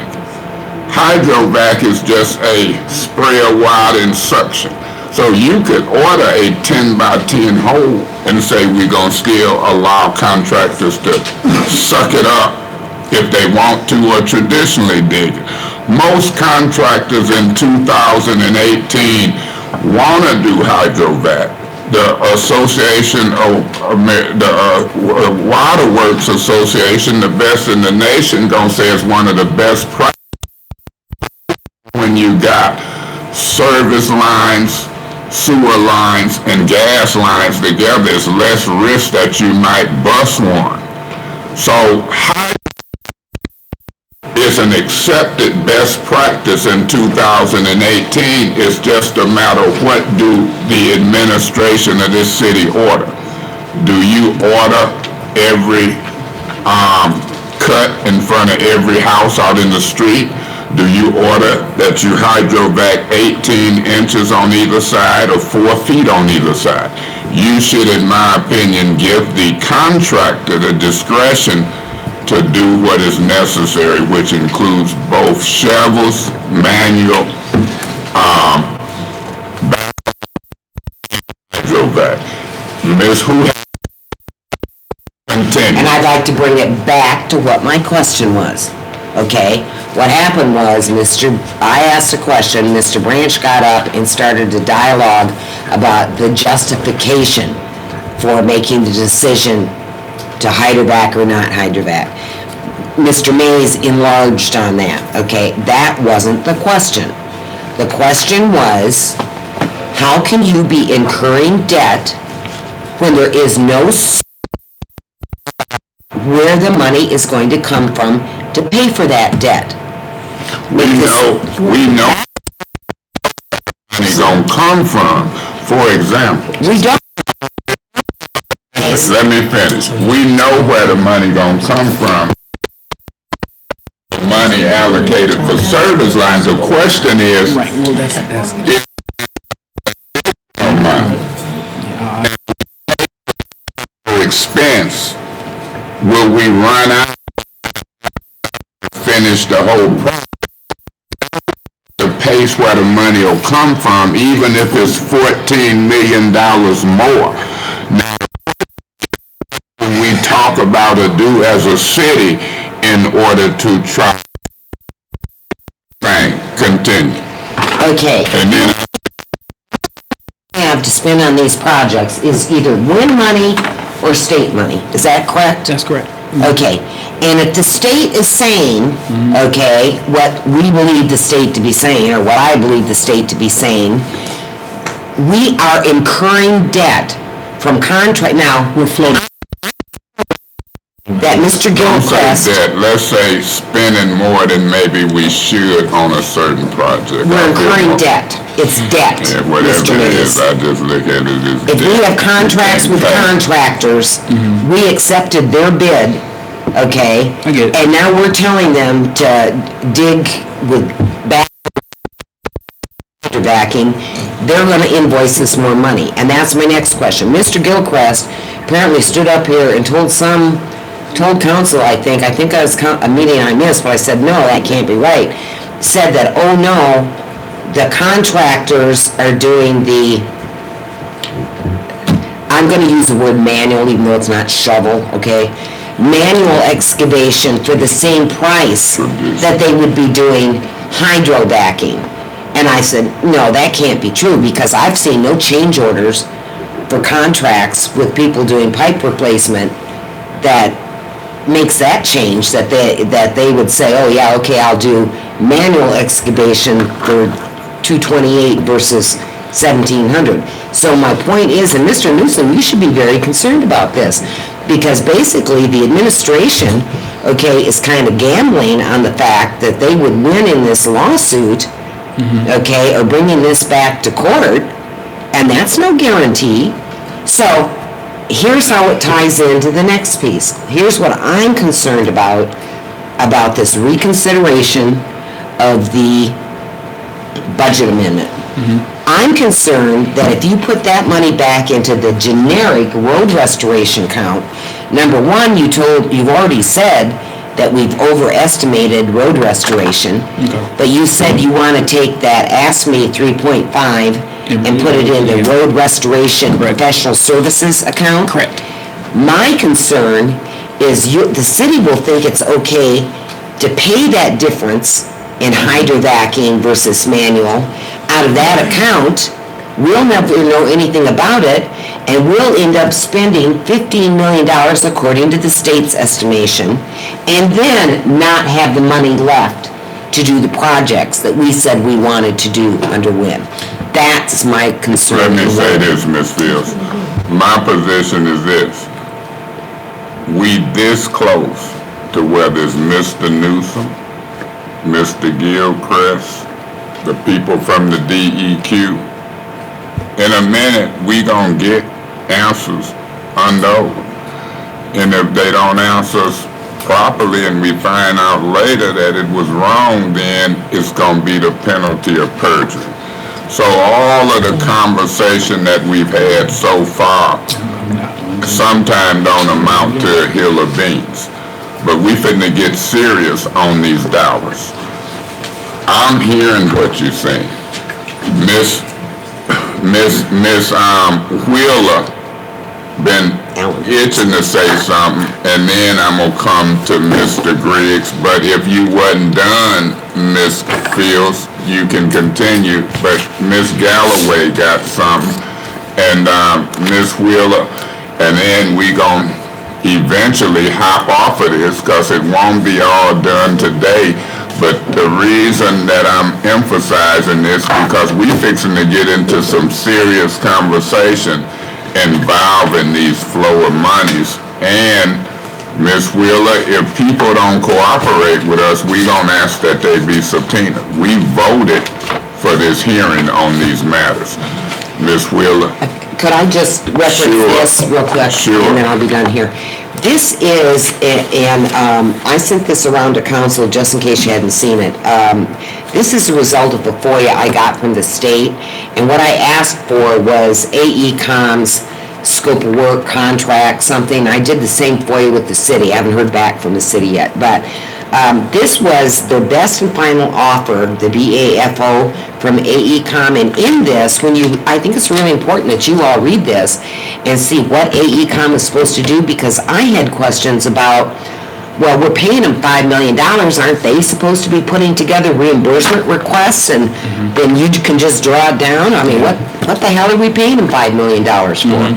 And the other, that one of their tasks, and they have different scopes of work depending on task, they have vacuum. Nowhere do they talk about manual excavation or anything else. This is a company we hired because of their expertise, nationally, internationally. So why is this in their scope, what they're proposing, and the city made a whole different decision? I don't understand it. All the best practices gonna talk about hydrovacing, but what Mr. Gilchrist said when he sit here, he was saying and saying, if it's one that we find, it's a problem versus whether it's 10. I believe you might can find some more. Did We'll Mr. talk Gilchrist, about it. did Mr. Gilchrist make the statement, or was I misinformed?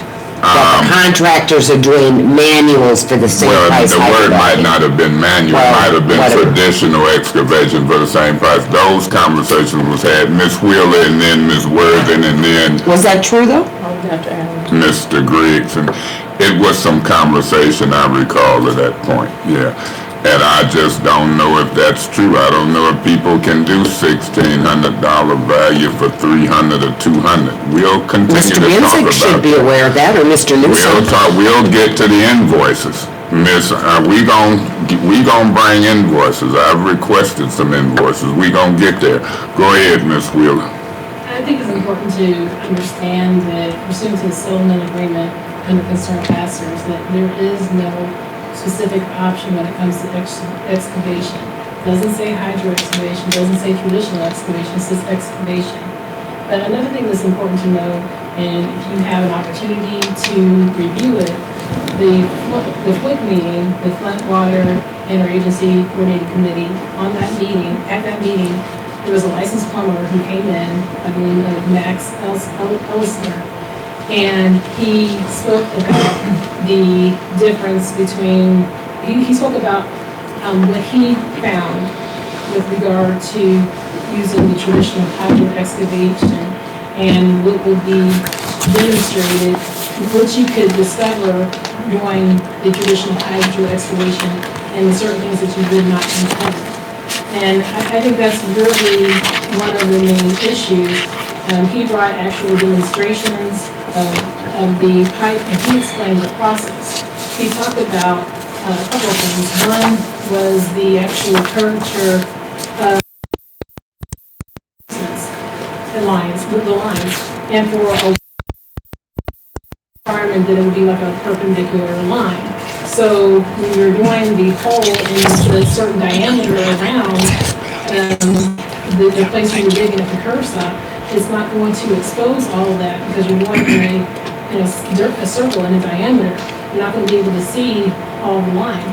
And so it's important with regard to the traditional excavation to expose more, because one thing they talked about was also patching. That was another important thing. When the patching is, people, when they have a problem with the line, they're not going to go out and spend the money because most people don't have the money to go out and replace the entire line on their property. So what they'll do is a patching technique, which means that they're going to take the Point of information. Ms. Wheeler, I just have a question for you. Is it normal for the attorney to know so much about this? No, But it might seem like Mr. Vincent should be delivering this. I just am wondering why you're, in your purview. Educating us. he has been, and I tell you what, Wait a minute, wait, hold on. I just, let me just tell you this. Let me just tell you one. Normal for me to know this, but I tell you what, this is not a normal time for the city of Flint. We're in a water crisis, and because of that, there's information that I have to know that is not going to be solely that. And as an attorney, there are a lot of things that I'm going to hear every day that's not going to be specifically attorney in quote information. If I'm working on a methane gas or I'm working on something else, I'm going to have to know information beyond that scope. And guess what? I get it from the experts sitting over here. And that's where I be learning stuff from. You talk to people. So another thing that is important, where I was at, was talking about the patching.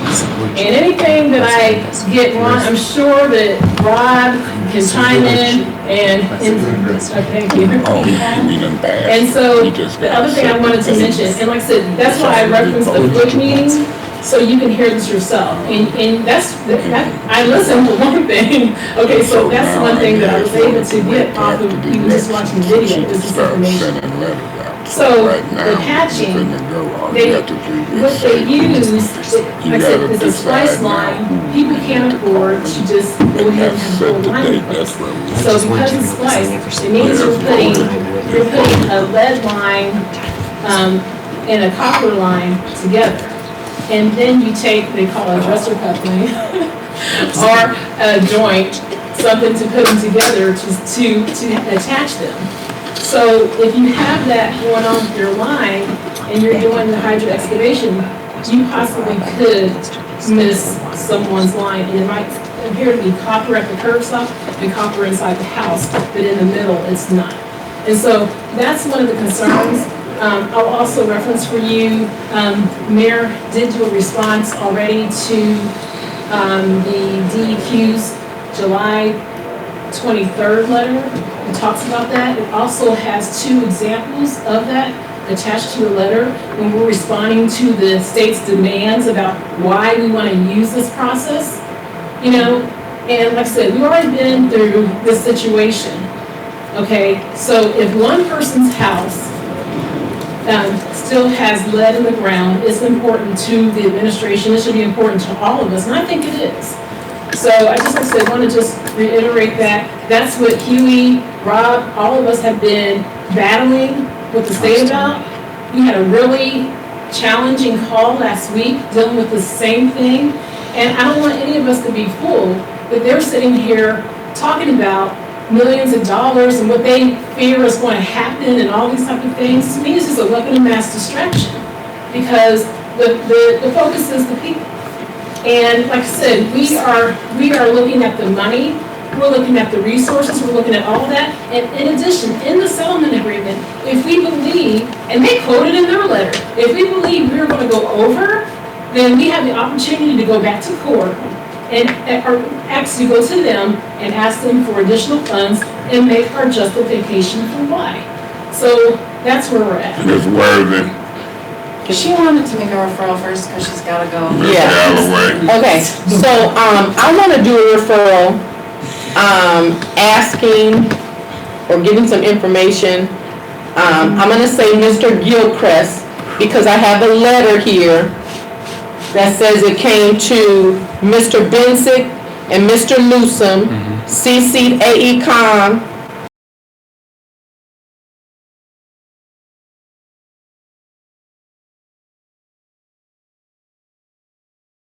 copy of Goyette's bid for the change, they did a change proposal. Hold up, you Wait. talking about to the restoration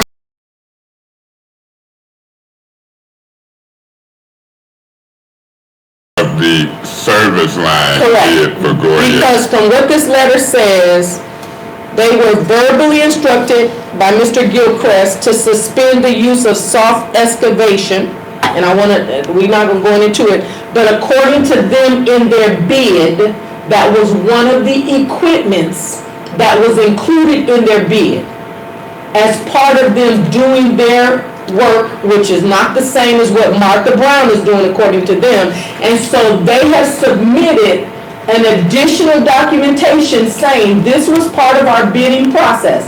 And if you're telling us we can't do it, here is an update of what the cost is going to be. And so I want to discuss that because it seems appropriate. And from what I've understood from them, they have literally had a stop order and haven't been paid for some work because that's there. And so that's Earl straight now. So let's just, Ms. Galloway, Okay. I'm trying to help you okay. and get this done properly. Thank you. Janelle, do you understand her referral?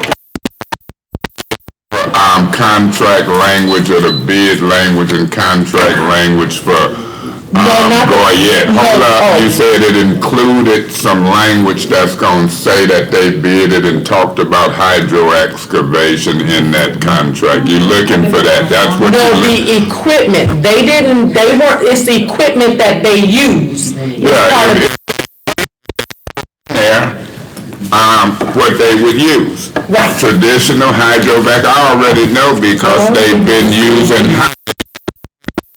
submitted invoice and an invoice was changed. So you got, so Ms. Worthen and then Mr. Griggs. Okay, And that's so, where long and now I spoke my take piece your yet. time.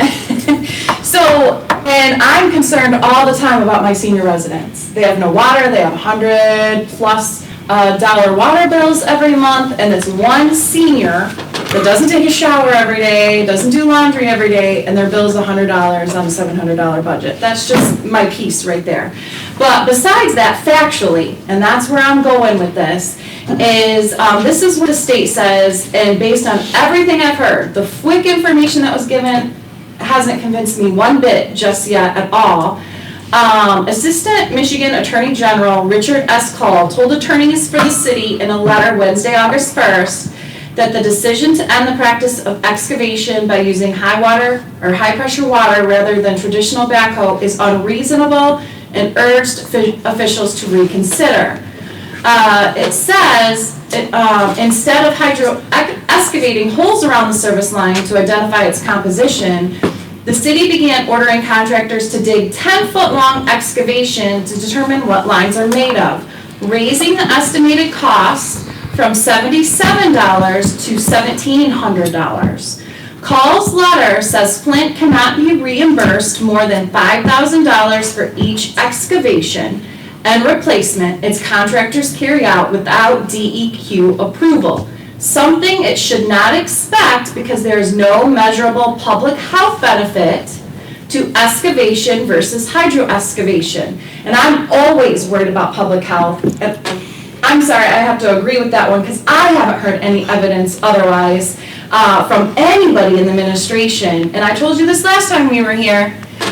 You wrote that letter, you didn't convince me. It doesn't sound convincing for the state, and sure enough, here we are, more information from the state. You didn't convince them either, and you still haven't convinced me. And I'd be easy to convince, because I really want everyone to have their water pipes replaced if need be. And at the end, it says under specified circumstances, the state could also be required to seek additional funds from the legislator, but Call warned if there is perception that cost-effective approaches were available to reach the same result, and so far I have not heard anything that would make me think that digging it up versus using a high-pressure water tool would do anything different. Nothing different. You're gonna see the same darn thing whether you dig it up or you use a water tool. But we're not utilized by Flint. It will make any attempts to secure additional funds more difficult. So now I'm pretty upset because I've got to defend my constituents who we could be wasting $15 million of money that we could be using for many other things. Heck, if we just put $15 million in the water fund with all the money people owe, where would we be? And so now I am going to ask many questions, and until you've proved it, and I'm going to tell you right now, you have not, it is not satisfactory that the mayor has halted this without any approval from council. We signed a contract with AECom and it says hydro excavating. We didn't sign a contract that said manual digging. And so I need a clear justification or we will have to go another route. We cannot waste this money. Let me say this, before I call on you, Ms. Wheeler. You heard Ms. Wheeler stand up. I'm next. Yeah, you are. Wheeler. You are. Did you hear Ms. Wheeler stand up, Ms. Worthing, and say that if a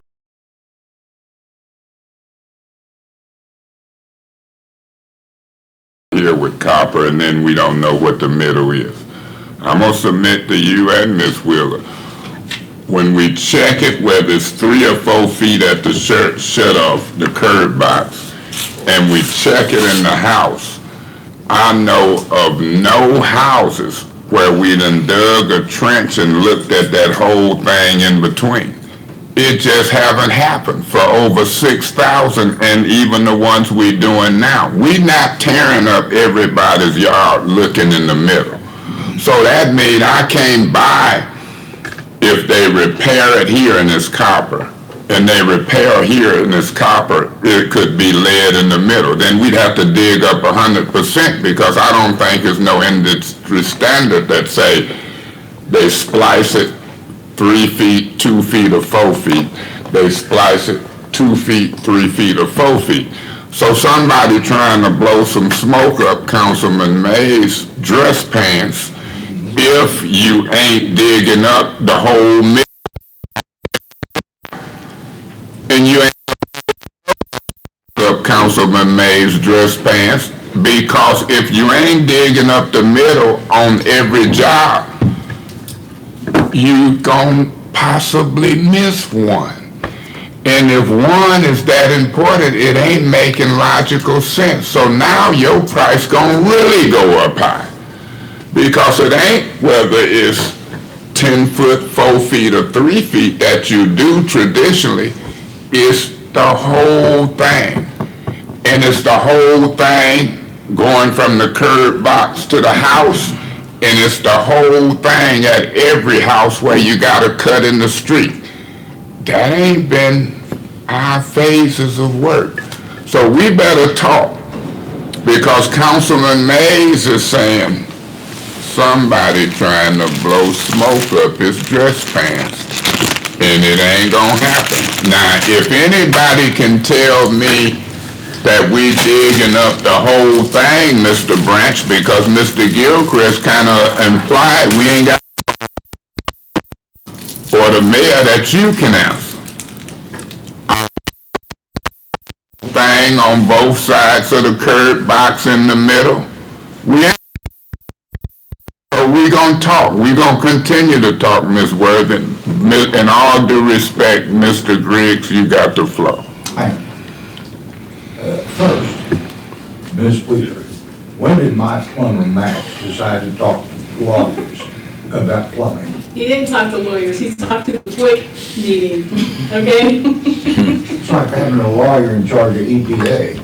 You Well, see the problem with that? I do, and thankfully, he's not talking to lawyers, he's talking to people in the public for public safety reasons. Okay. And he's, at the June 15th, 2018 meeting that was resumed after the city sent a letter to the EPA demanding that we would have these meetings again, so that we would have our continued meetings we were supposed to have.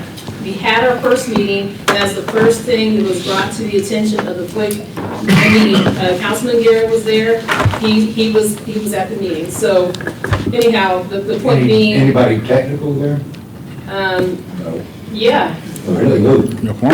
We had the EPA. the DQ there, Rob was Okay, I can say there. Rob, but Okay, I don't know, but. EPA doesn't tell me anything. I've dealt with those Yeah. people. Okay, we I ready? have much technical in my little fingers. I was gonna The try next thing is, why do we want to disgrace hydrovacuum? Because we missed about a dozen pipes. I mean, why can't we do hydrovacuum and excavate? Isn't somebody supposed to say, well, it's in the middle of the street, it's not here? These are questions that would be great to have with the people at the state, instead of giving us letters accusing us, when we're all supposed to be working together for the public safety of the residents. That's the goal here, is for the protection of the residents, not so we can sit here and point fingers all night. And I think we're gonna work it out. The mayor on April was really raving about hydrovacuum, and now she's, Letter. April 26th to be exact, from the mayor. Read it. We gonna get there. I wanna entertain a motion to postpone the second special order on master fee to the next, finance committee meeting. I'd like to entertain a motion. Ms. Worthing. Make a motion to postpone 180381 special order for master fee schedule to the next committee meeting. Is there support, Mr. Winfrey? Yes, sir, I support that. It's been moved and supported. Any discussion? Okay, I want to keep that master fee discussion on there as we agreed, but in the next council meeting, as far as the update on the Fast Start program, thank you, Mr. Newsom. Mr. Winfrey. Before we close out, just briefly, I have really enjoyed this conversation. I've learned a lot.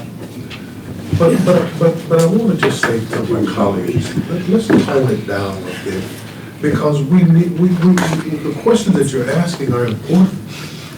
But I think if I heard it and read it correctly, I think the mayor was concerned about those that are most vulnerable, which is what, let me finish, please. She was concerned about those that are most vulnerable. That's what I heard. Now you're telling me I didn't hear it, that's not correct. That's what I heard. No, that's what you heard. That's what you heard. That's what I just said, that's what I heard something different. I didn't say You what heard you that, I heard. heard something different.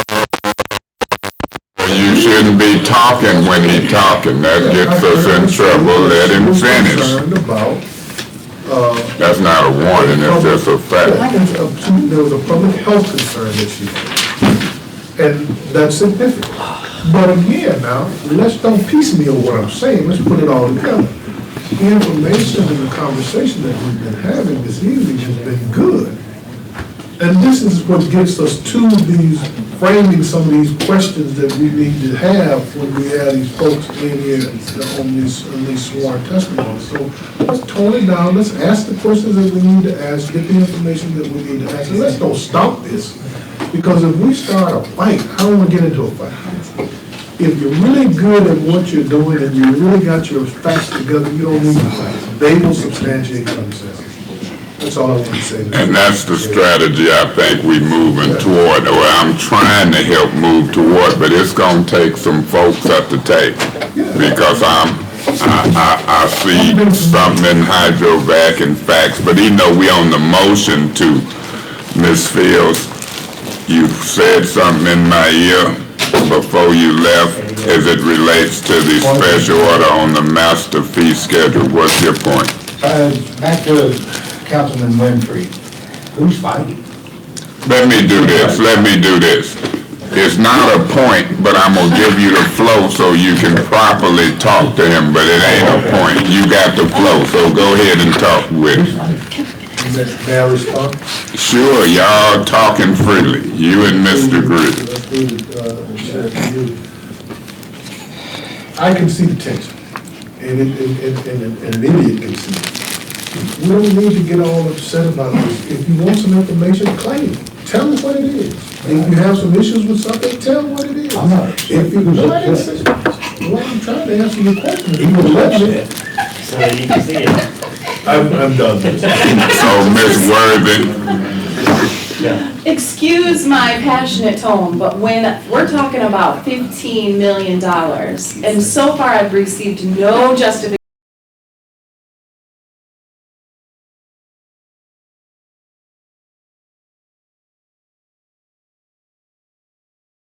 constituents deserve that $15 million to go towards something that they need it to go towards, not towards the mayor's wins. And so I'm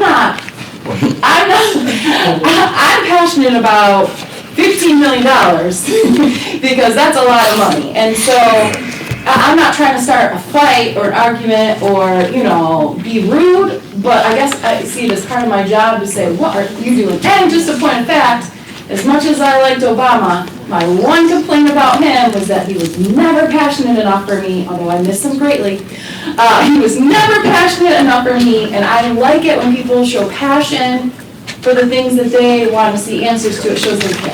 Ms. Fields, as I was starting to say before these folks got out of order talking about something that we ain't on, the order is a discussion on the postponement of the master. But you wouldn't have knew that from listening to these people, because they never addressed the proper order, which is they gonna vote up or down the postponement. I call that to your attention because before you left, you had something you wanted to say as it relates to the master fee schedule. And so we in that portion right now.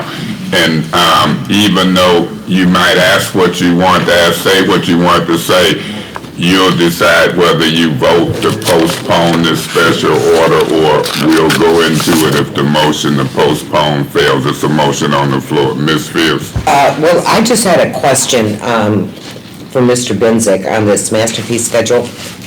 Now, one of the things that we want to use our WIN money for out of the 80 million is to replace, I think it's 18 million in water meters, so we have more accurate, and apparently the state said that technically it's somewhere, the feds consider that not infrastructure, which is WIN money, but they would support our request.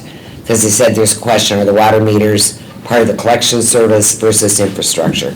So we are waiting to hear apparently from the EPA whether they will allow the use for water meters. But when we got this thing on the special order for the master fee schedule, I noticed, and I think it's on page 12, it's in our supplemental materials. Okay, it's got water service center, and it's got fees for meters. For example, there are hydrant meter charge. Is a hydrant meter the same thing as the water meter? So that's a different It thing. is a water meter, but it's not the same as what would be in a residential home or a business. Okay, well, my overall question, what I want to make sure about is for our residents, okay, if we are allowed to use that money and we're going to start a program where we're changing out all of these water meters, and I don't know if that's enough to change out the water meters of our existing 30,000 water customers or not. Okay, so that's one question. Would it be enough to do that, or is it only gonna be a certain number of water meters? I know you said We wanna do- transponders on the newer meters Yes. and home meters on the old ones. Yep. So in a sense, there will be a new meter at every home, and or the businesses, most of the, commercial meters are relatively new, about 3 years old, so we wouldn't go into changing those out. But I think what you're driving at is, will the customer incur any cost? That's, But the customer will incur no cost for the meter installation. So that was my do you biggest know question. whether you gonna support this motion to postpone? Has anyone said why they want to postpone just the time? Yeah, I have to entertain a motion because of time. I wanna keep it on there. And a motion to send all these groups of resolutions. No, let's do a motion to send them to council. Yeah. Send them to council. Yeah, 383, 180-384, 180-385, 180-386, 180-387, 180-388, 180-388. 264.1 all the way to 18034.9.1 is printed on our agenda for the various subjects to council. Any discussion? I'm gonna go and get a race. Program, how does that work? Like, is this just like a continuation of money going in? And then how do my residents apply for There's this? a form online Okay. that they can go and fill out. We fill it out. If they miss, Fields, I have a question about 180390, which is on making, page 180, Four. page 4.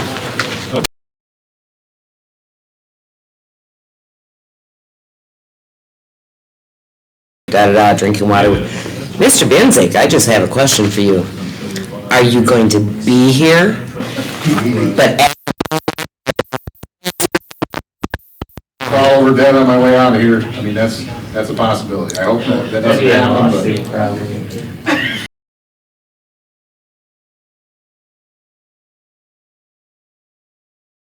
If we go back to their sidewalk disturbed because of this lead line thing, I don't think that they need to get involved.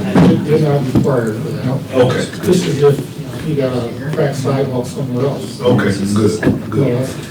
All right. That's covering the rest of it. Thank you. Ms. Fields? actually, I want to go back to the sidewalk thing, and just fair warning, Mr. Benzik, because I'm getting so many calls about people who are still waiting for Phase 4 restoration. Avon is like Mexico, right? They sidewalks and their driveways and whatever, so fair warning, I'll be calling. The resolution designating you Mr. Benzik, I looked at that as well. And I think that's dealing with a lot of these projects in the project plan. And the designation would have you just as the point person for the city. Yeah, so when, there will be applications that come along with projects, and the state requires the city to have Somebody an to sign. authorized representative. Right. To be on that application. So that's really what. And so the administration, Mr. Branch, everybody is agreeing that it shouldn't be Mr. Branch, it should be Mr. Benson, the head of DPW. Any to move, so you can discuss them then. All in favor of moving the resolutions as stated in the motion, the council signify by saying aye. Any abstentions? Janelle, that vote would be 7. Janelle on that motion. I'm understanding there's some add-ons. How many add-ons is it? 2? We waiting anxiously for these add-ons. So while we wait anxiously for the You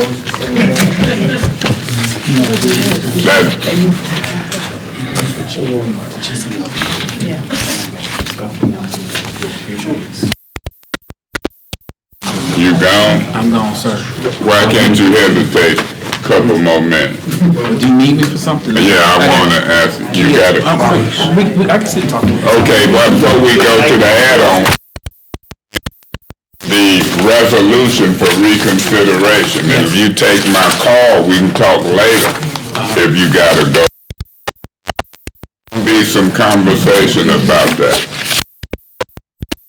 My call between now and Monday. And you know I always return your call eventually. Well, you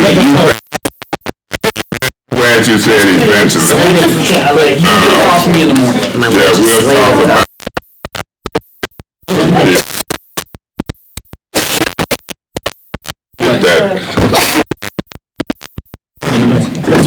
What you just passed out was, This is at our number one. This is add-on number one.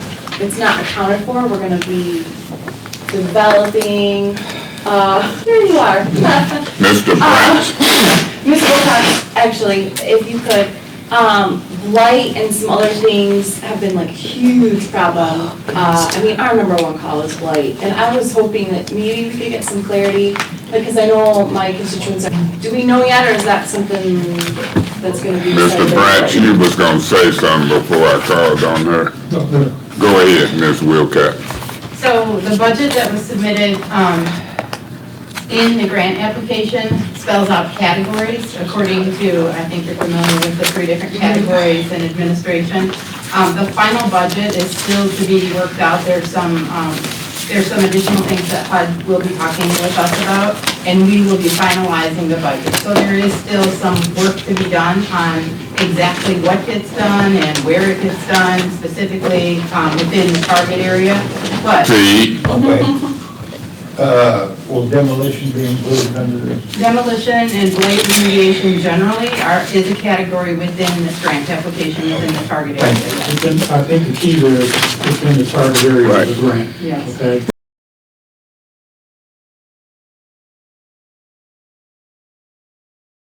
gonna say something? Oh, and again, one other point on that is, we need to have this approval so that the mayor can sign the grant agreement and send it back to HUD.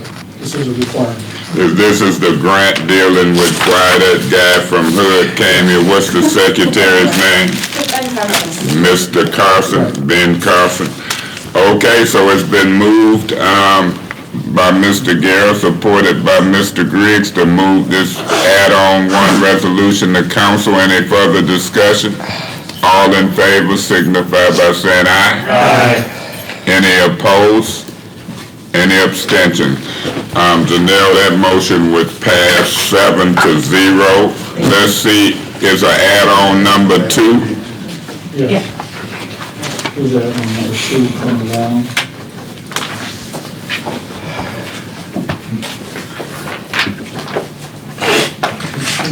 Pass one on. If they pass out, add-on number 2, you know restoration is gonna be important. And when we finish with this add-on, we gonna talk briefly and quickly about the motion for reconsideration.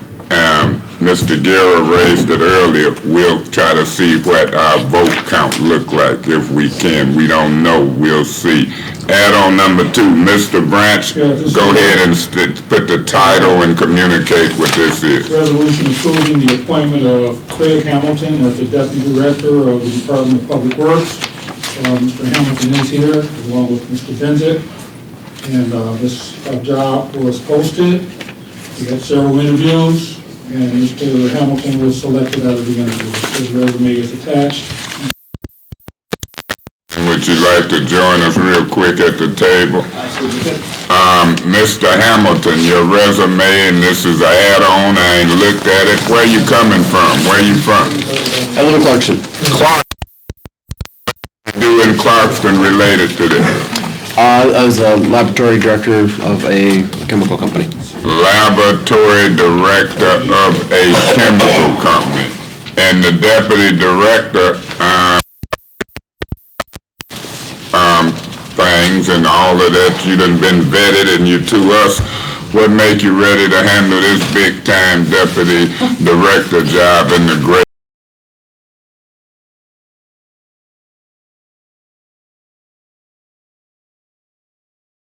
handle this job? the lab stuff? Well, before that, even in college, starting in college, I spent a summer doing rough carpentry. I spent 3 years paying for college, finishing drywall. Not that that specifically relates to this, but it gives me a knowledge of trades. Mr. Benson, you think he can handle it? I think that remains to be seen. Okay. Mr. Brown, you think he can handle it? Yes, based on, anybody that's in a Counsel, master's degree in chemistry. you got him in front of you. Is it anything y'all want to ask him, Mr. Griggs, and then Mr. Guerra, and then Mrs. Word, Mrs. Fields? So don't let me say nothing. I'm just like an MC. Go from one to another in that order: Griggs, Guerra, Worthing, and Fields. Okay, my question is, Mr. Branch, why did we go after a scientist as opposed to an engineer? We posted the jobs, and we got the responses. We made the selection based on responses that we had. Did any engineers apply for it? I can't answer that, I was not. Mr. Guerra. That's it. So out of curiosity, how do you go from being a deputy sheriff to going into the science field? I was in the science field before that. So I went to U of M Flint, got a double major in molecular biology and biochemistry. I graduated in 2001. The economy wasn't exactly the greatest around here, and one of my main goals was to stay in the area. I had started at the sheriff's department with the intention of, or with the thoughts of getting into the forensics department, which would be related to my degrees. While I was there, if you're looking at my resume, I got a great. I was at the sheriff's department was when I got my master's degree, so it just kind of flowed and happened. No, it's over now. Mr. Hamilton, have you Yes. seen the council meetings? No. Prior to this one? No, I have not. Okay, I suggest you do that before Monday, Okay. because this has been pretty common. Does he have to go to the council meetings, Mr. Vincent? In the event that I wasn't there, he would have to Okay, be there. yeah. I promised him I wouldn't throw him to the wolves, right? Okay, yeah, you review those before Monday. And I will then, do that. Miss Fields. Okay, my question's. Before you start, I'm gonna let Mr. Benzick know there's no wolves here. Go ahead, Miss Fields. All right. Okay, I have a science background, okay, and, so much to do with our water is making sure that all the chemistries of everything.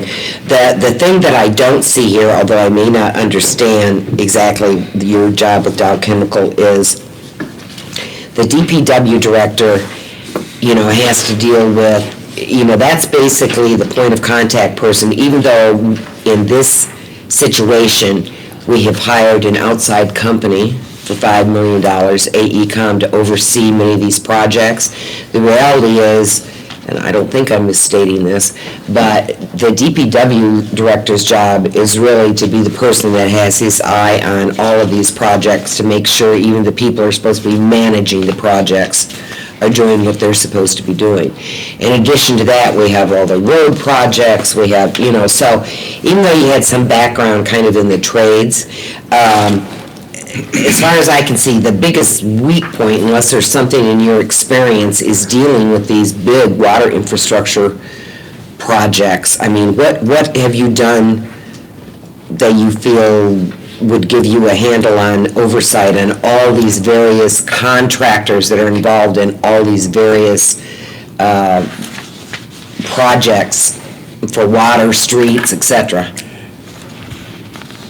I don't think there's a lot that can prepare you for that. To be honest, that's a big city. Unless you're taking a lateral move from a similar position in another city, there's not a whole lot of places that are going to do that. I was on the school board in Clarkston, so it's not the same issues. It's a bigger budget, bigger pot, a lot of everything. But our job was similar, I would imagine, to yours. We were doing oversight. We were doing a little bit of procurement or overseeing that process. I think that gives me a heads up in learning this. I'm going to have to learn. I can learn, and my goal is to do that. I'm going to come in, I'm going to work my tail off, and I'm going to learn as much as quickly as I can, and get up to speed with doing that, with project management. I'm great at multitasking. I'm good at keeping, I used to be really good at juggling, but metaphorically speaking, juggling multiple balls at the same time. And I think that'll help me in this role. Oh, that's good, because I think you'll have to. Ask Rob. Yeah, he's told me.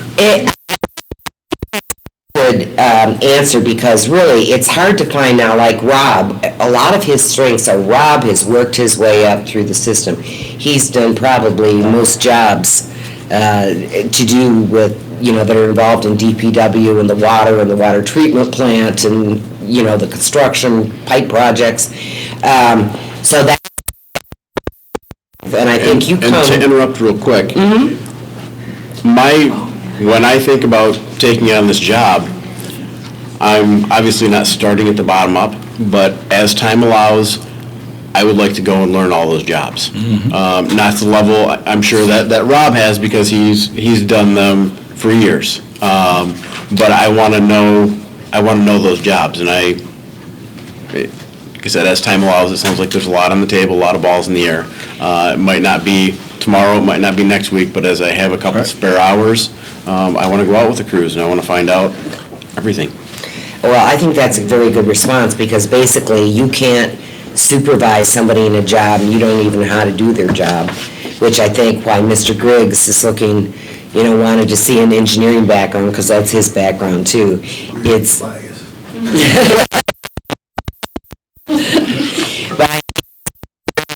more on the side of the Rob Binzig side, probably.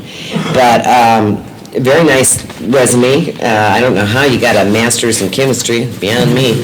But I would say welcome, good luck, but think about it. I think I seen you stand, but I'm not gonna call you. I'm thinking you still figure you trying to grow. Mr. Winfrey, is it something you want? Just a couple of questions. Mr. Hamilton, what is a reactor operator? So when it's 48 small experiments that go at the same time. Each compartment, the variables can be changed and set independently. So you have 48. There's reactors that carry out the experiment. They're usually similar, but different. They end up with different products. Mr. Benzick, if it was something, you can let me know after Mr. Griggs say what he gotta say. Oh, I'm sorry, Mr. President, Mr. Griggs, I was premature. Proceed, Mr. President. And then the laboratory operations, precision testing, what were you testing? Testing for this presentation? Yes. Chemical compounds, drugs of abuse, mostly. And then I see you graduated from Oakland University. I did. I got my master's from Oakland. That's a good school. Councilman Mays ought to like that school, because it's an offshoot of Michigan. So you might have his vote in Congress. I didn't know that. We gonna research it. Mr. Griggs?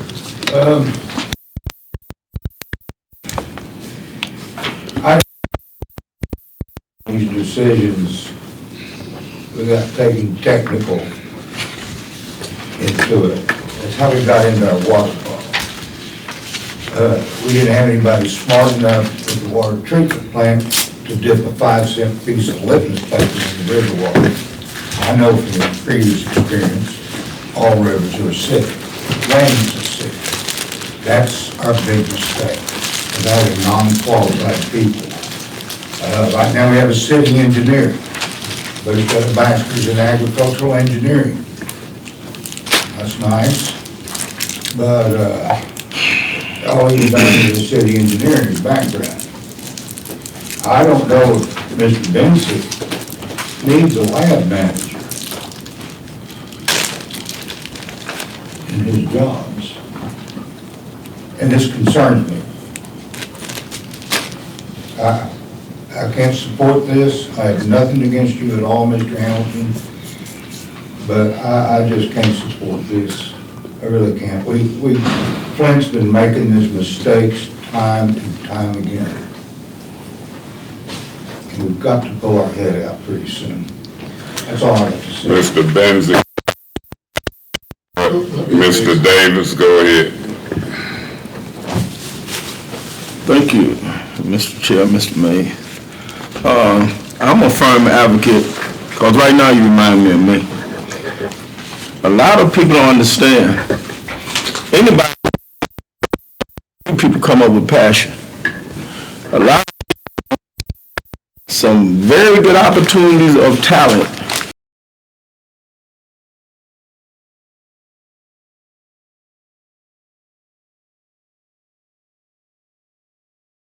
If you had 3 masters, you're gonna have to OJT. I don't know person, but as I said,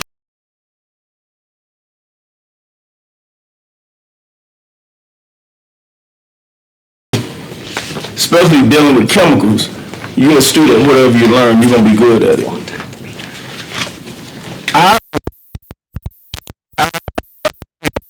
I heard when Mr. Newsom was vetted, Mr. Benson and other people sit here and you go through their vetting, but as I watch, I see how they become a student, as a matter of fact, experts at what they do.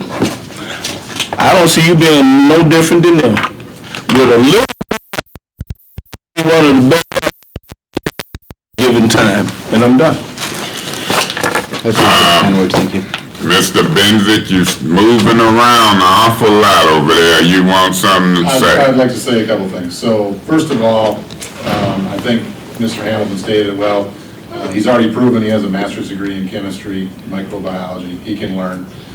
Fortunately for him, he will be able to work with me, and I'll be able to help him learn the things that he may or may not know currently. We're not going to turn him into a lab manager. I think he's already been a lab manager. So we're gonna turn him into a deputy DPW director, and that's our goal here. So he's gonna get a ton of experience really fast, and he's gonna have a pretty steep learning curve. But I think he's already displayed that he can learn things. Well, I would say this: at 81,000, I think I can learn.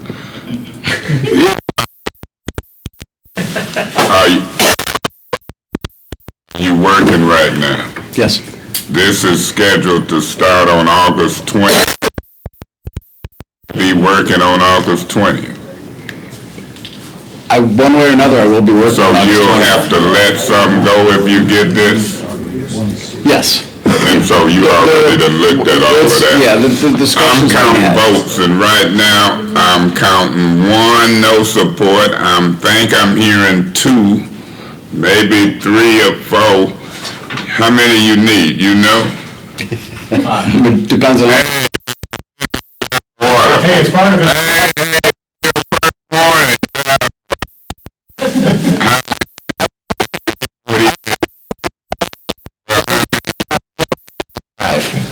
You heard him, didn't you? I did, but it's You win this, don't you just be like that, particularly me. Okay, so is there any more discussion on the motion to send this add-on number 2? There's no motion. It ain't no motion. You told me that quick, because I walked over and asked, was it a motion to entertain?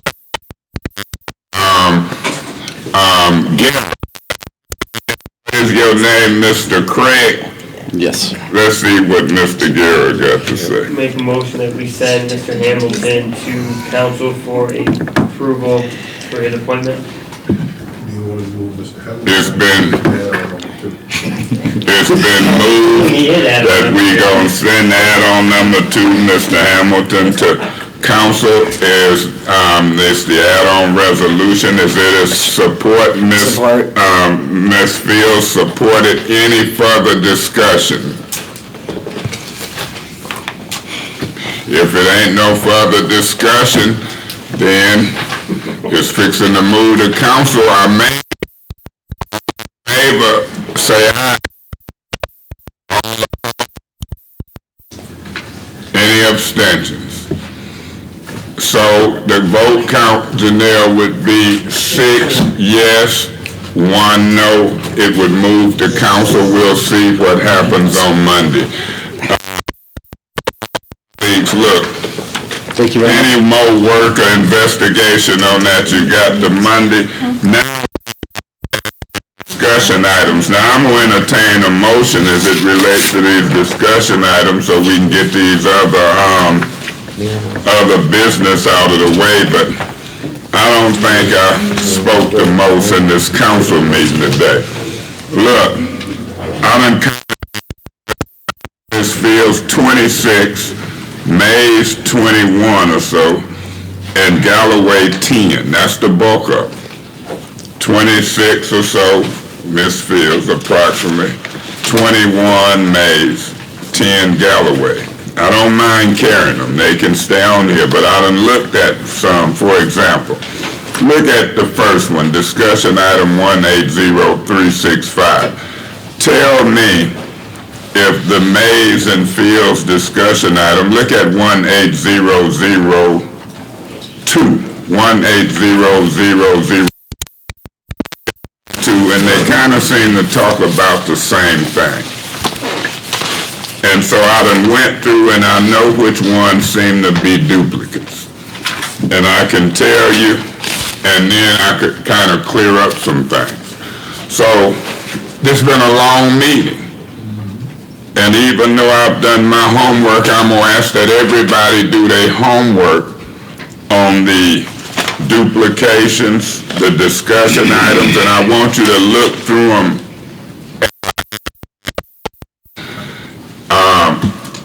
But it's gonna be a couple that I put stars by.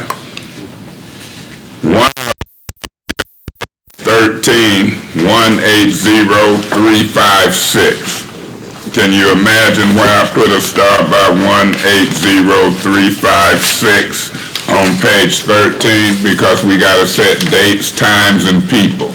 That's the homework.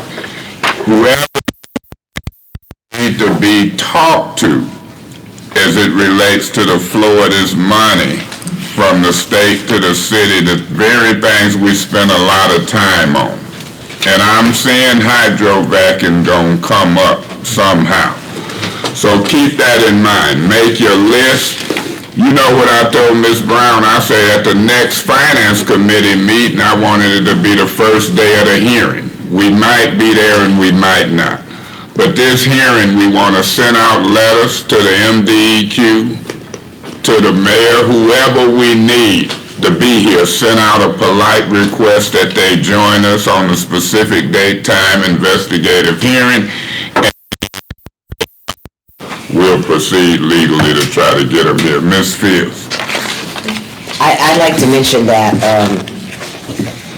and my apologies, there was quite a while ago, you asked us to look at all of them, to see what we could do away with or combine or whatever, and cut me some slack. I had some surgery, I didn't do the work, but I appreciate why you wanted to do that. Yeah, I am, because I can see, you can see, I know which ones to drop, which ones to add. I've done my homework, but I have time to do it, and you are right.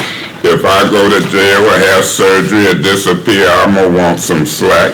So you had a medical issue, and now take time, look at it between now and the next few, you know. Thank you. I want to say, I will do that, and I will make the motion to postpone these till next, knowing that you want us all to look at them.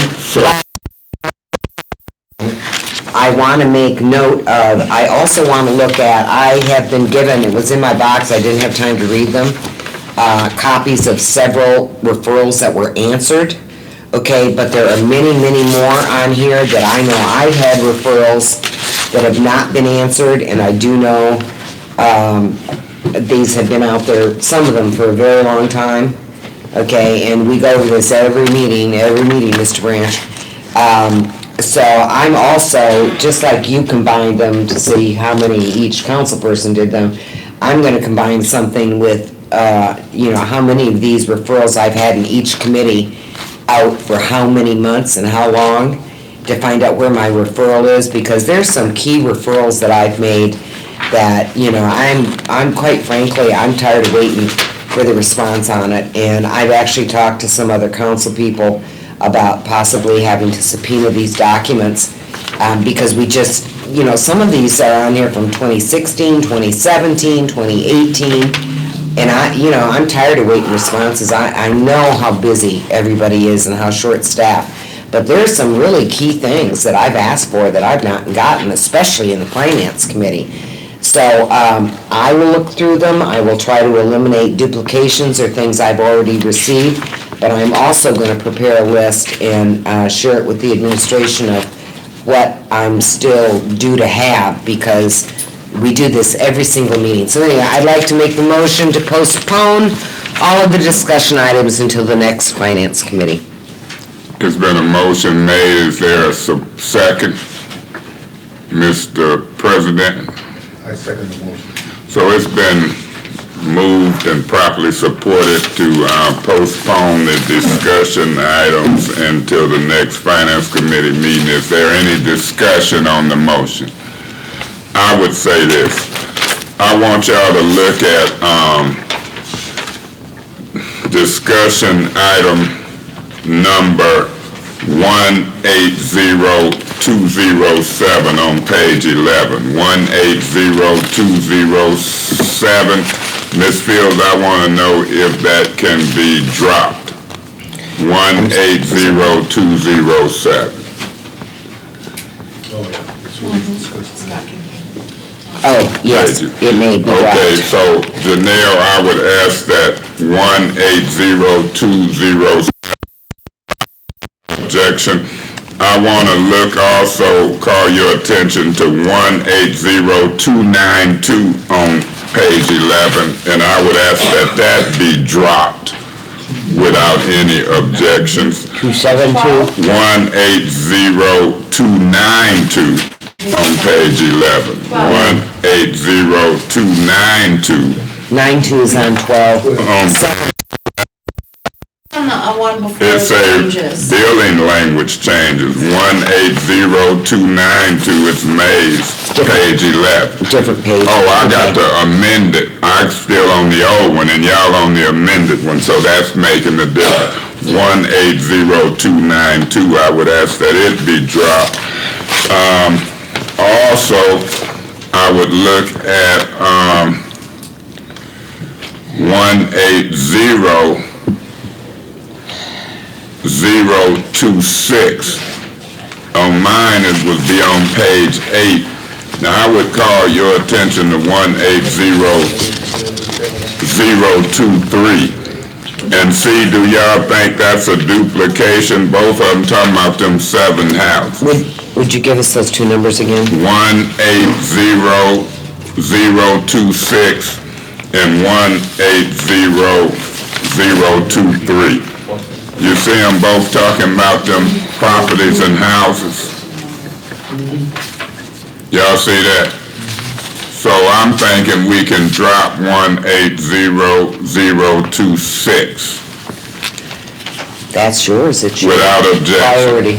Yeah, but it's gonna be, we talking about, it's on there in another place, so I would ask that be dropped. 180026. The other, I'll wait until we agree that they're duplicates, Ms. Fields. I think mainly me and you. and maybe Ms. Galloway, let me ask this question. Mr. Griggs, 180020. 180020. Oh, that's so old, drop it. I would ask that 180020 be dropped without objections. And, I never got my answer though. Miss Galloway ain't here, maybe 20 more this year. So, Mr. Guerra, you see 180023. Yep. I'm ready to talk about that, but we'll get there. Yeah, we never got that answer. We'll get there.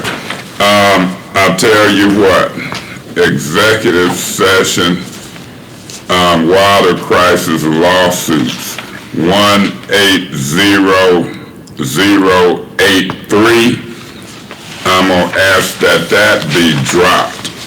180083, that's a Mays one, executive session on water crisis lawsuits. I'm gonna ask that be dropped. And, finally, I think what I will do is call your attention to, 180306. I'm gonna ask that 180306, that's dealing with the master fee schedule, but since we got it as a special order, I'm gonna ask that 180306 be dropped, but it's a 3 stars, it's an important discussion. And then, Mr. Winfrey, I've seen some numbers on Blight Court. Look at 180305, Mr. Winfrey, 180305. Have you seen them Blight Court numbers? Yes. Can that be dropped? No, yes, it can be. 180305 be dropped without objections. Okay, and look, Ms. Fields, I would just like to say, I've noticed in here, a few of these referrals are from council people to General McDaniels, but they are questions about, the fast start pipe projects. I would ask that the administration take those and make note of who those referrals should now go to, since General McDaniels is no longer here, because I don't think those referrals have been answered, but he is not here anymore, so that's why they're still on there in limbo. okay, look at 180301. I would ask that be moved to either legislative or governmental ops if there's no objections by those chairs, because it's talking about, that type of thing more so than financial. What about legislative, Ms. Worthy? Governmental ops, Janelle? So I would ask that be removed from financing. With your suggestion, Move to legislative. governmental ops, I would have thought legislative, but I think legislative too. The charter. 01? yeah, 180301. Just talking about amendments. What's the drop dead? So that's legislative. Okay, so we would ask that 180301 be moved to legislative if there ain't no objections. Mr. Guerra? Is it something? Ms. Worthing, you have no objections to that being moved to legislative? Okay, now, because if you look at 180354. Thought you were gonna give us some time.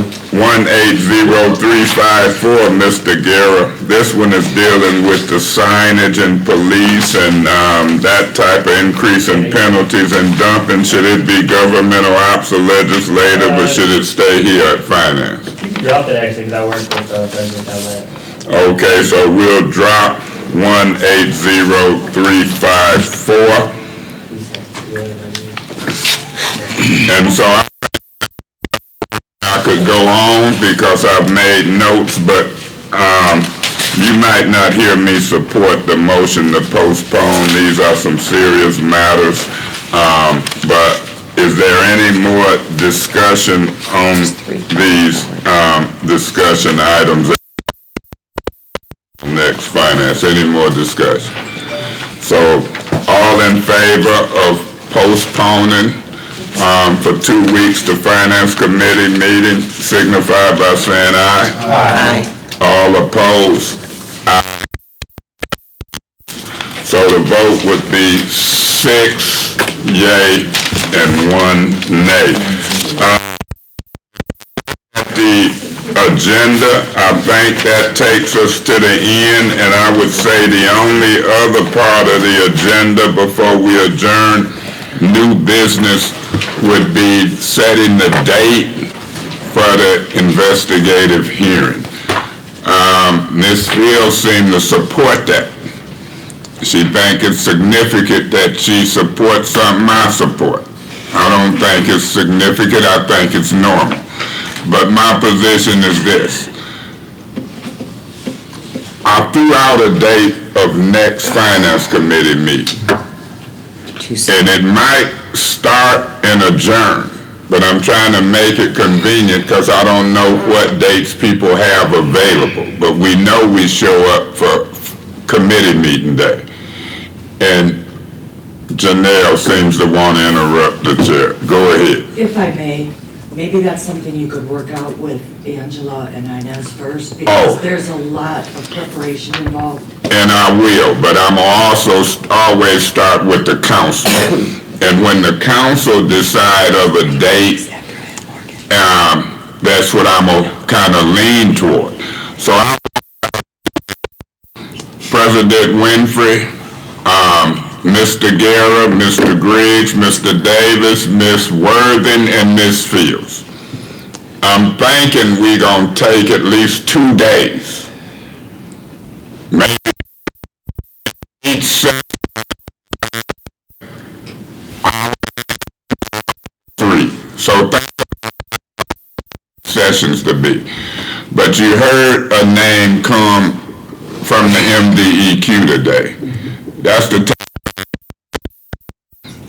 We want to also hear from our folks, because that's why we're getting some of the names. And we want to keep a narrow scope, I'm hoping, of how this money is flowing and not flowing. And we gonna now put it publicly, because ain't nobody gonna be saying we getting reimbursement, we ain't. Now, we voted on this, y'all remember, over 30 days ago. I made one agreement that I don't know if I feel comfortable making. As I talked to staff, primarily Inez, I said I'd wait till after the election. But you have to be on top of this before it started hitting the news. We had voted on the floor. So all get that fit, run them past Winfrey. And so once we get 2 or more folks agreeing on the same date and time, that ain't the violation act, because we can, 2 or more can call a meeting.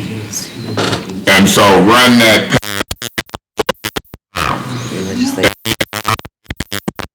from him. So we might Janelle, but I'm throwing it out. Meeting date, pass resolutions and meet for an hour or 2, and then boom, boom, 2 days. So just bring, if you talk to somebody, just talk to one other council person, pick one, and then we'll get it together. So that's business. Before August is up, we should have a date, if not the hearing. If there's no other discussion on that, Ms. Fields, if it is, go ahead. There's a motion to adjourn on the floor. Ms. Worthing? I second that. It's been moved and properly second. All in favor? Opposed? Nay. The motion, any abstentions? The motion passed. Adjourn Finance Committee meeting. Finance Committee meeting is adjourned. Because I have to leave after this, can we do legislative first? That's the way the order rules say Oh. it's next. Well, usually it goes to government They ops. were wrong, they wasn't following the rules. Okay, I'd like to call the legislative meeting to order. We have a special order 180394 about the community-wide advisory committee. Citywide. Such community-wide. Should be citywide. Who's doing that? Ask for correction? I'm sorry, I thought that's what it was, I looked it up.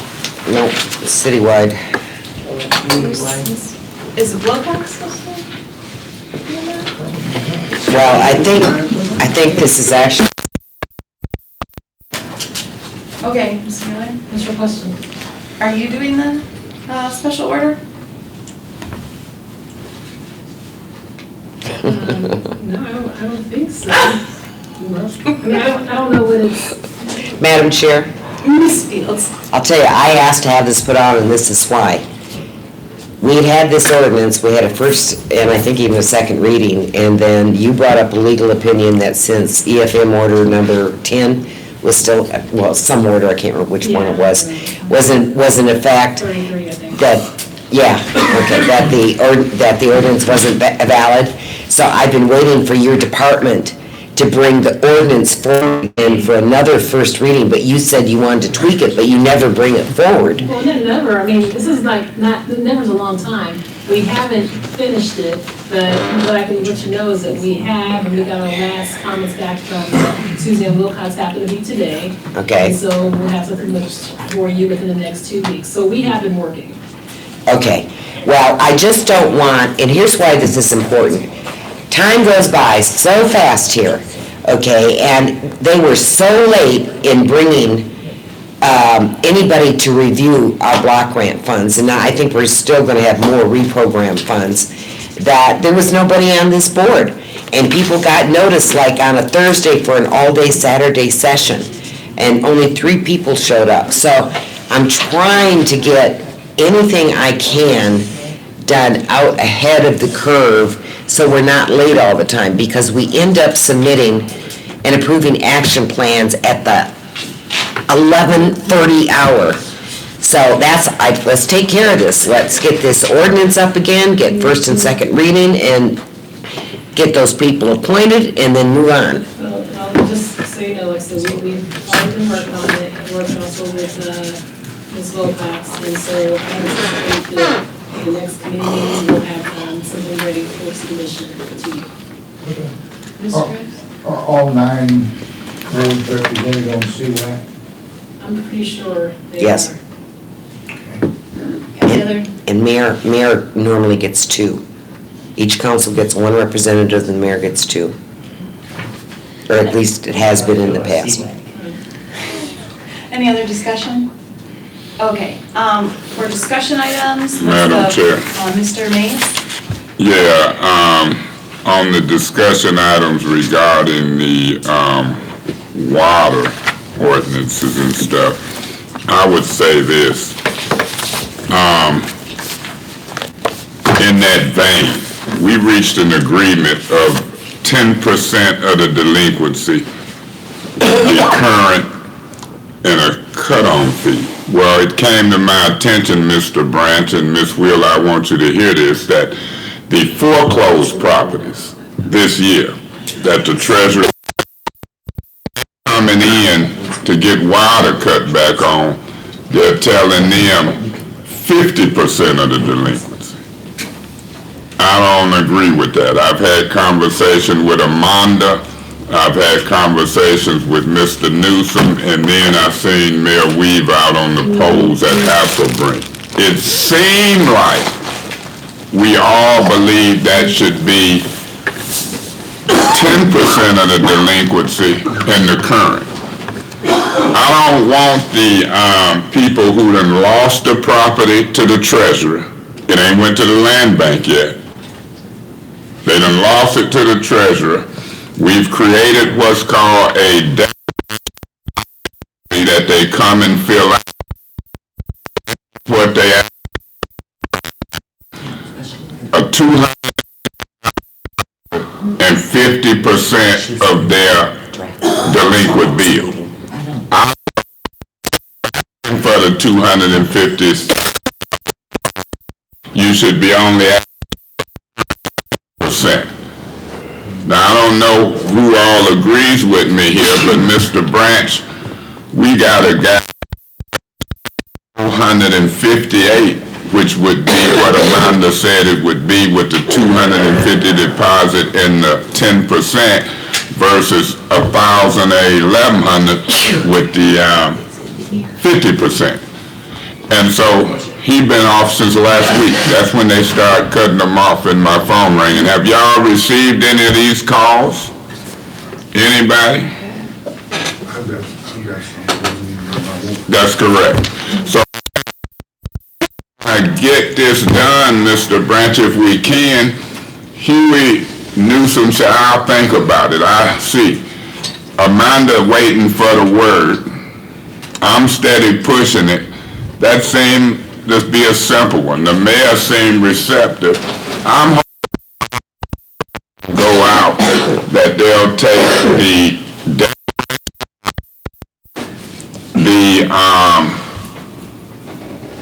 200 and the 10% of the delinquency in the current. You know, I'm really not in favor of the 200. I'm trying to start slow. So that's because we got in the wings. One of them is in my ward. And he calls me 5 times in the last 2 days, and I'm trying to get an answer. So, I would just like to know if I got votes and support on this council for that type of thinking. So, the Isn't that what we said though, initially though? yeah, and I hope it go for those people as well.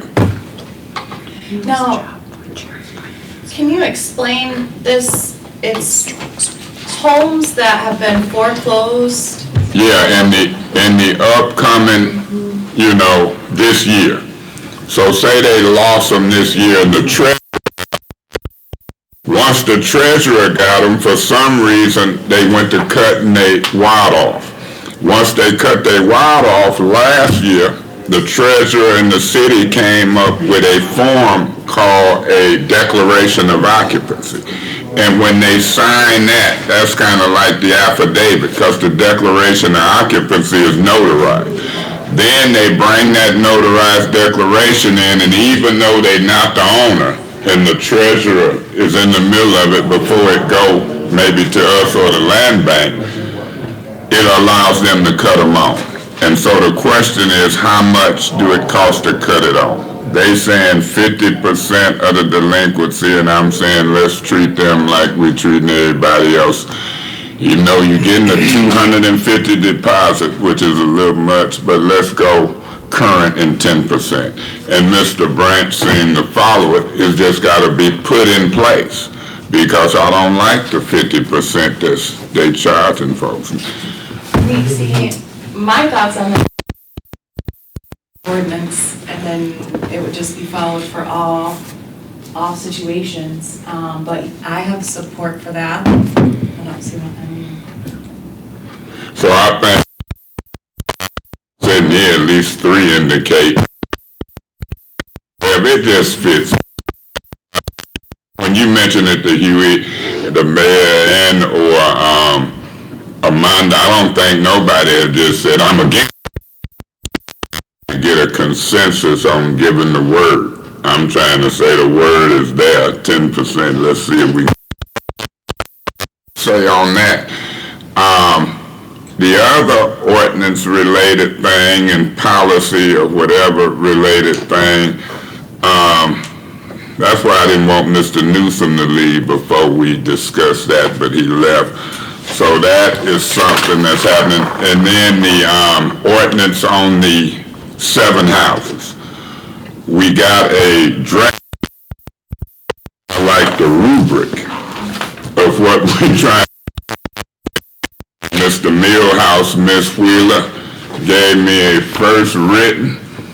I'm gonna try to put some of this in your mailbox as we work on the rules and the way of trying to dispose of them somehow. We are almost there. And so I bring that up in here. And I did that before y'all moved to postpone any discussion items. I might not support it. I'll look at how many of us here. But the leak adjustment, Ms. Wheeler, I still don't believe it should be a one-time leak adjustment. And we got to amend that ordinance, council. If they had a leak adjustment in 09, I want them to be able to get one in 018. If it's 50% or back to the average bill, we got to look at that ordinance. And I'm knowing what I would like for it to be amended to, and then we'll see if we get the votes. So I can change the words, bring it, the legal department of health, but the sooner we put these water ordinances in place, the sooner we can dictate relief for the residents. So I don't mind switching the order of committees when it comes to water ordinances, because we can't just leave them here to crisis and everything will be over. Madam Chair, I noticed Ms. Wheeler. Oh, Ms. Wheeler. I'll have, we'll look at that ordinance tomorrow, because I don't know why I was thinking it didn't have a one-time in it, but if it does, then we'll take a look at it tomorrow. So. And you did leave it, your staff left it, or somebody left it in my box. We've had it, but it do say one-time leak adjustment, and it's 50%. Now, back when them bills was $20, $30, $40, yeah, but now when you got bills of $1,000 or $2 from leaks, 50% of $2,000 would be $1,000. So I want to kind of give us discretion of maybe 50% and or the discretion of the water, investigators. So, and or type language and more than the one time. Yeah, and I was looking, because the only other thing is that there's a state law about, folks giving away free water, so it's kind of like I think I need to coordinate it between our office, but also with the CFO, with finance, just to make sure we're within the confines if we're going to do that. Because there may be a matter of making sure there's a reserve to pay for that. So I don't want to speak out of terms, but I'll look into those things that I'm concerned about, make sure that we have it right.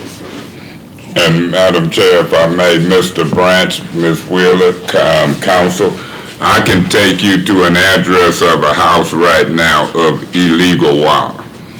And you know why I can do that? I can do that because certain folks are out in the field. It's in the 3rd Ward. You be surprised. Now that don't mean there ain't none in the other wards. But I called somebody and I said this week, what do we want to do about that? What do we want?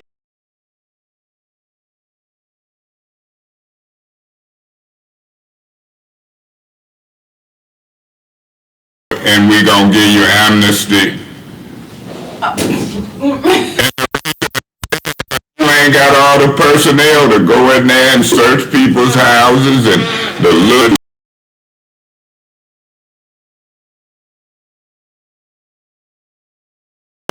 I'm ready to straighten it out now. Whether it's 2 weeks or 30 days, somebody, what it is to get prosecuted, so I want to throw that out. That's on the agenda. I'm thinking some type of 30 or 60-day amnesty program, and then put the hammer down on prosecutions, because the ones that I know, hey, you come clean now. You done live like this, you can come clean, but after this date, it's gonna be some hardline prosecution. So we gotta get into these ordinances. There's some good stuff here. Actually, can we do a special order for that, the next meeting with Mr. Newsom, because he had, water theft. I had spoken with him before about it. We have to reinstate the program in order to combat water theft, and council needs to approve it. So if we can have him talk about that, so we can get that going, we'll do that on Wednesday. I'm gonna be pushing. I'm working. Look it up. All right. All right, anything else? Madam Chair. Mr. Guerra? Can I drop 180367? 0367. Angela responded. Okay. All right, so. Madam Chair, Mr. Mays? I'm willing to drop 180093. Where's that? Okay. Okay. We'll drop that one. Okay. Chair, Mr. Guerra? make a motion that we postpone all further discussion items to next.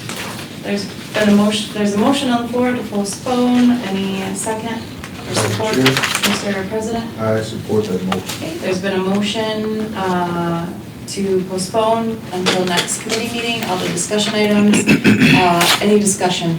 Yeah, what if I don't wanna postpone them? I don't think it can pass with the Stand group up we and got walk here. out and postpone. Okay, all in favor, say aye. Aye. Any nays? Okay, another motion? Wait, you know, you need to get him, because if he doesn't, even if he says, if he abstains, it's still. Oh, it doesn't have, we need your vote. No, Did you say- it's considered an aye if he doesn't deny it. Okay, yeah, so it is an aye. That's He knows right. this, see, that's why he's That's quiet. right. All right, I'll take another motion. Madam Chair, Mr. I President? move that we adjourn legislative. Second that motion. Okay. All in favor that we adjourn, say aye. Aye. Any nays? Nay. Oh dear. Hold on, you want this, back it up, no motion? Now, this is my position. I might make a motion to adjourn, but my position is this: legislative is a serious business, and legal has got staff to help us. I ain't ran into a problem on developing an ordinance yet. So I'm gonna go ahead and vote to adjourn this important committee, but I did it on purpose. I voted no because I'm not taking none of these committees lightly. So I would move now to adjourn. Oh, so we got, I second that. I support the motion. okay, all in favor, say aye. Aye. Oh, there's no, is there discussion? No, it's not, no, it's not. Say aye. Aye. Any nays? Okay, we are adjourned. Governor Watts. I call the Governmental Ops Committee into order. Mr. Guerra, This, you know, we have this one draft. This What? first one. We have that one draft. They're gonna be bringing it over. alrighty. Mr. Winfrey, would you like to make that? Mr. Chair, I move that we drop 180346.1. I second. Alright, and moved properly second, any discussion?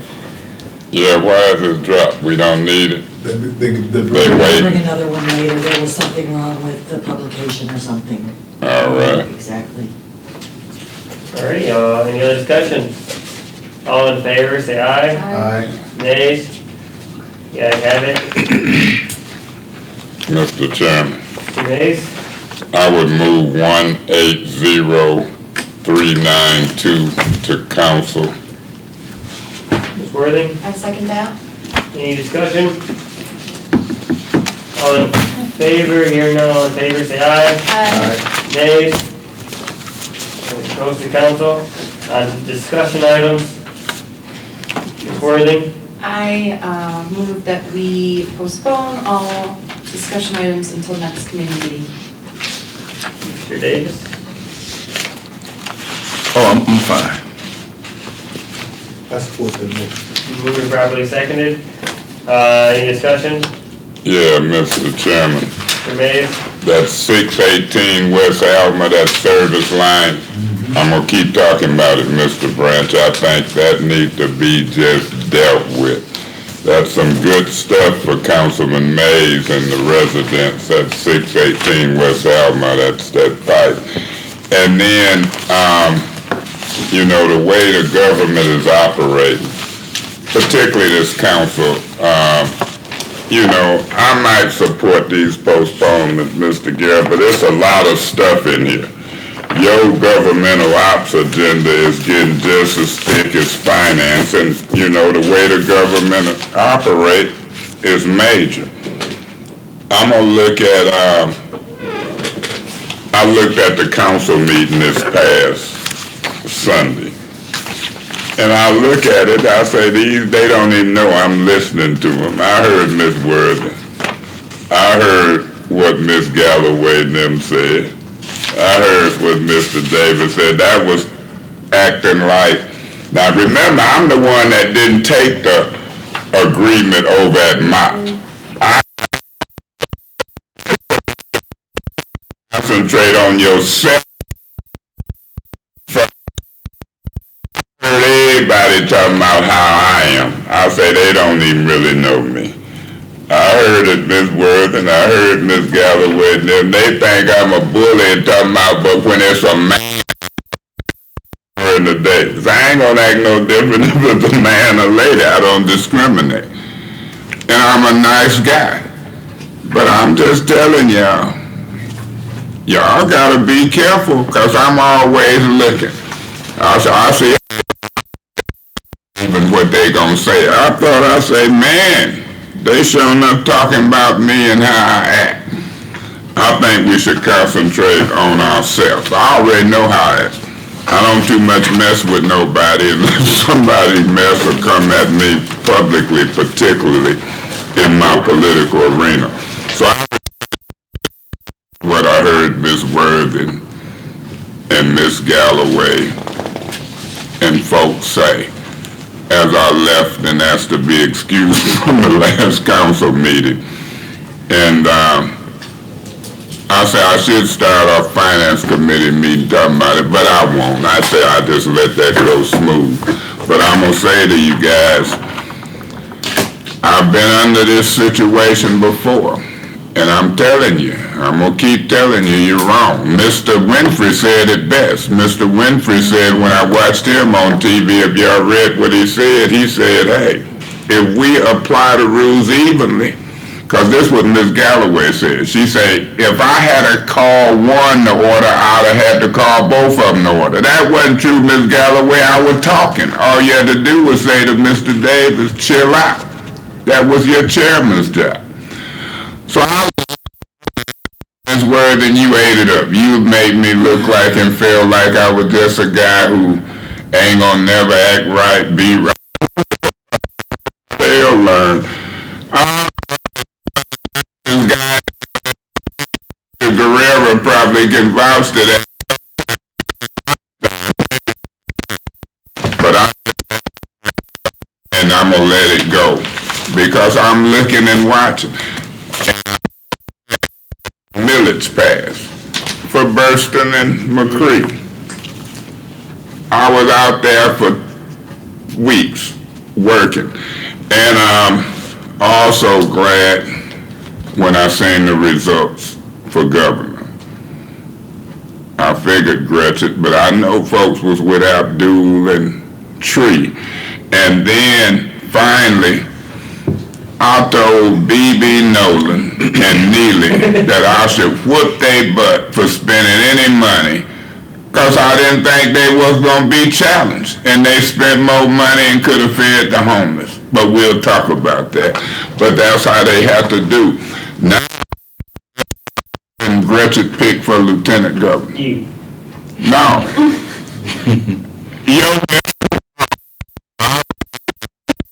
They carry the state and win. She ought to pick Mayor Weaver. That's the best pick for lieutenant governor because it fits some things. It fits fighting shooting, emergency managers. It fits infrastructure, water. It fits. So I'm going to say as we operate this government, let's be aware of all of the folks around us. And you were right, Mr. Guerra. It should be a motion for reconsideration, but I voted no. I think it was you there, Mr. Winfrey. You were gone when this 3-3 vote. When stuff ain't going right, and Miss Wheeler and the administration them ain't paying attention to me, guess what I do? Miss Worthing say if I don't get my way, I do stuff a certain way when it ain't something right. And that's what happens between now and Monday. But if we can count good, we might better get a resolution prepared. Mr. Guerra, I hate I didn't make no motion. I appreciate your indulgence with this old councilman, but you gonna be old one day too, sir. Thank you very much. All right. Any other discussion? Mr. Davis? I don't know if it fit your committee, should have been legislative, I think. But the Dayton family sign, I wonder where we moved along with that, the honorary signage. I would make a motion on that if I may. What is it? Wasn't I this? Was I asked, is it supposed to be a special honorary sign? Yeah. So we're working on it. Okay. Yes. I would like to make a motion on that. Mr. Mayor? I would move that we do all things necessary, whether it's a resolution. Well, there's a motion on the floor right now. It is? Yeah. Yeah, Oh, she's okay. working on it. so- Is this the motion to what, postpone the? Yeah. Okay, so Yeah, that, okay. make a motion to do all things necessary. I know they trying to get it in before this money's up. And I'm thinking the mayor and her administration will support it. And so after this, I want to put a motion on the floor to try to see if we can get some movement on this. All right, any other discussion regarding this discussion items? Hearing none, all in favor to postpone these discussion items to the next meeting, say aye. Aye. Nays? Nay. Yeah, so it passes with a 5-1. Mr. Mays? Yeah, Mr. Guerra, I did ask them, I talked to Ira, Dorothy and them, and I said, y'all better come back in there and kind of push this. What I'm thinking is an honorary sign versus a street change, Miss Wheeler. Honorary name. And so I'm thinking that the council supports that, but it ain't probably never been done before in the city. And so honorary with a street, thing, cause like on the corner of Oxley and Home Street, we got Brownell, neighborhood association. You see them neighborhood association signs. So we can name, changing the name of the street. So I'm gonna say on the motion that we support the honorary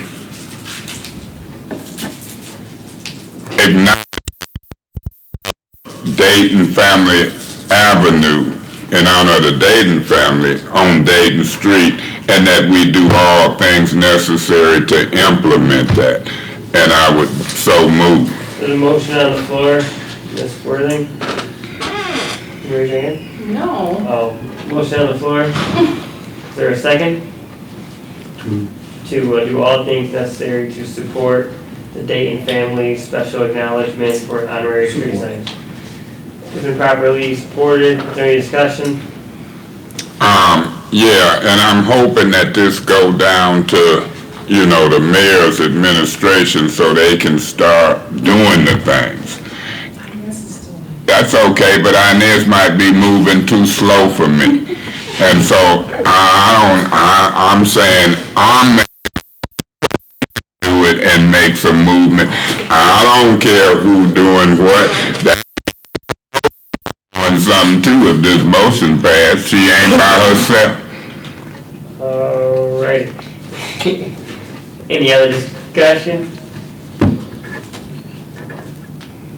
All right, all in favor say aye. Aye. Nays? No abstentions? All right, Mr. Chair, Mr. Winfrey. I move we adjourn, government wants to be. Ms. Worthing? I second that. All those in favor of adjourning say aye. Aye. Nays? No. Abstentions? Hearing none, the motion is adjourned 5-1. The motion. I call the grant committee Order. Mr. Chair, I make a motion that we postpone all further discussion items. There's a motion on the floor to postpone all discussion items. Councilwoman Ward. I second that. There's a second. Any discussion? Yeah, Councilman you know all these 80 and 100 millions is grant money. Right.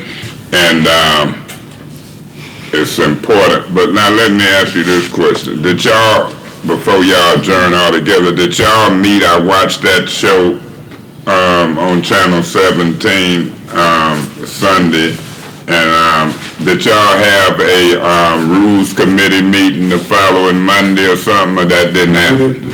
We didn't have enough people, so we're. How many people showed up? Zero. Nobody was. Okay, so why can't we have that meeting after grant? Before, I mean, what's going on? This is a good idea. Well, no, I think it's a good, what we want to do is we want to make sure that everybody can be there. Okay, well, why can't we bring some drafts to vote on whether we meet and they brought to the meeting or whatever, but we gotta move on, cause that 5-minute rule gonna keep haunting. I seen rules wasn't suspended the other day, and it's gonna cause some problems. Cause I ain't gonna bite my tongue one way or another on trying to take care of the city business, and I see a tendency now that folks don't wanna suspend the rules. And I'm knowing, regardless of what they say, cause Kate Fields done whispered in my ear, talking about our chair good. Hell, I think I always chair good if folks let me. But everybody. But the point is, them rules is a little funky. And they got the time to do it once a year, August, September, October, November. We're in the last. Let's look at having a rules committee a week from this coming Monday. That will give folks time enough to go back over the rules again and then meet. And I think that if it's okay with the chairperson, Yes. Mr. Davis, Yes. we can meet at 10 o'clock. In the morning, at night.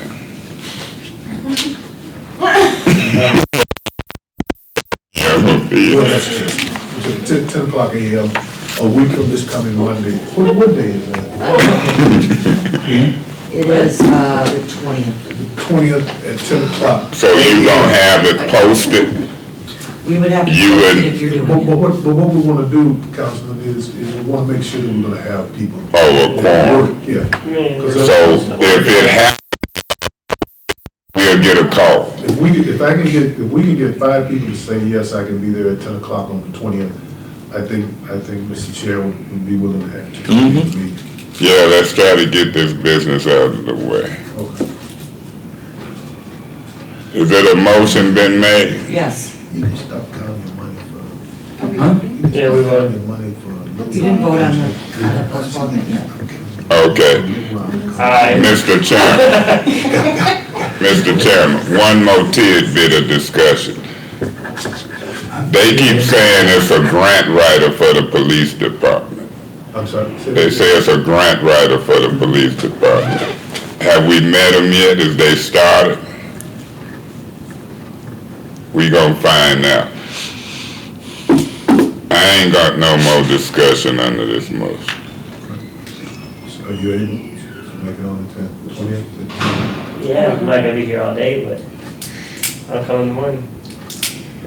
I'll have my schedule with me. Okay. All right, I think we can have a quorum. Mm-hmm. Looks like we're gonna have it. I can take a break from counting money. Please, thank you. I'll come up for you. Any other discussion on the motion? Hearing none, all in favor of postponing these outstanding discussion items until the next grants committee meeting, please signify by saying aye. Aye. Opposed, same sign. Mr. Chair, The motion passes. Council, make a motion to adjourn. there's a motion on the floor to adjourn. I'd like to second that. You'd like to second that? It's been moved and seconded. All in favor, please signify by saying aye. Aye. Opposed, same sign. Nay. You lose them. Benson ain't all bad. That quote I said earlier, okay? All right. Man, you y'all didn't ask him, is it any? I'm sorry. How y'all Roberto Acosta like? We ain't had a great winter.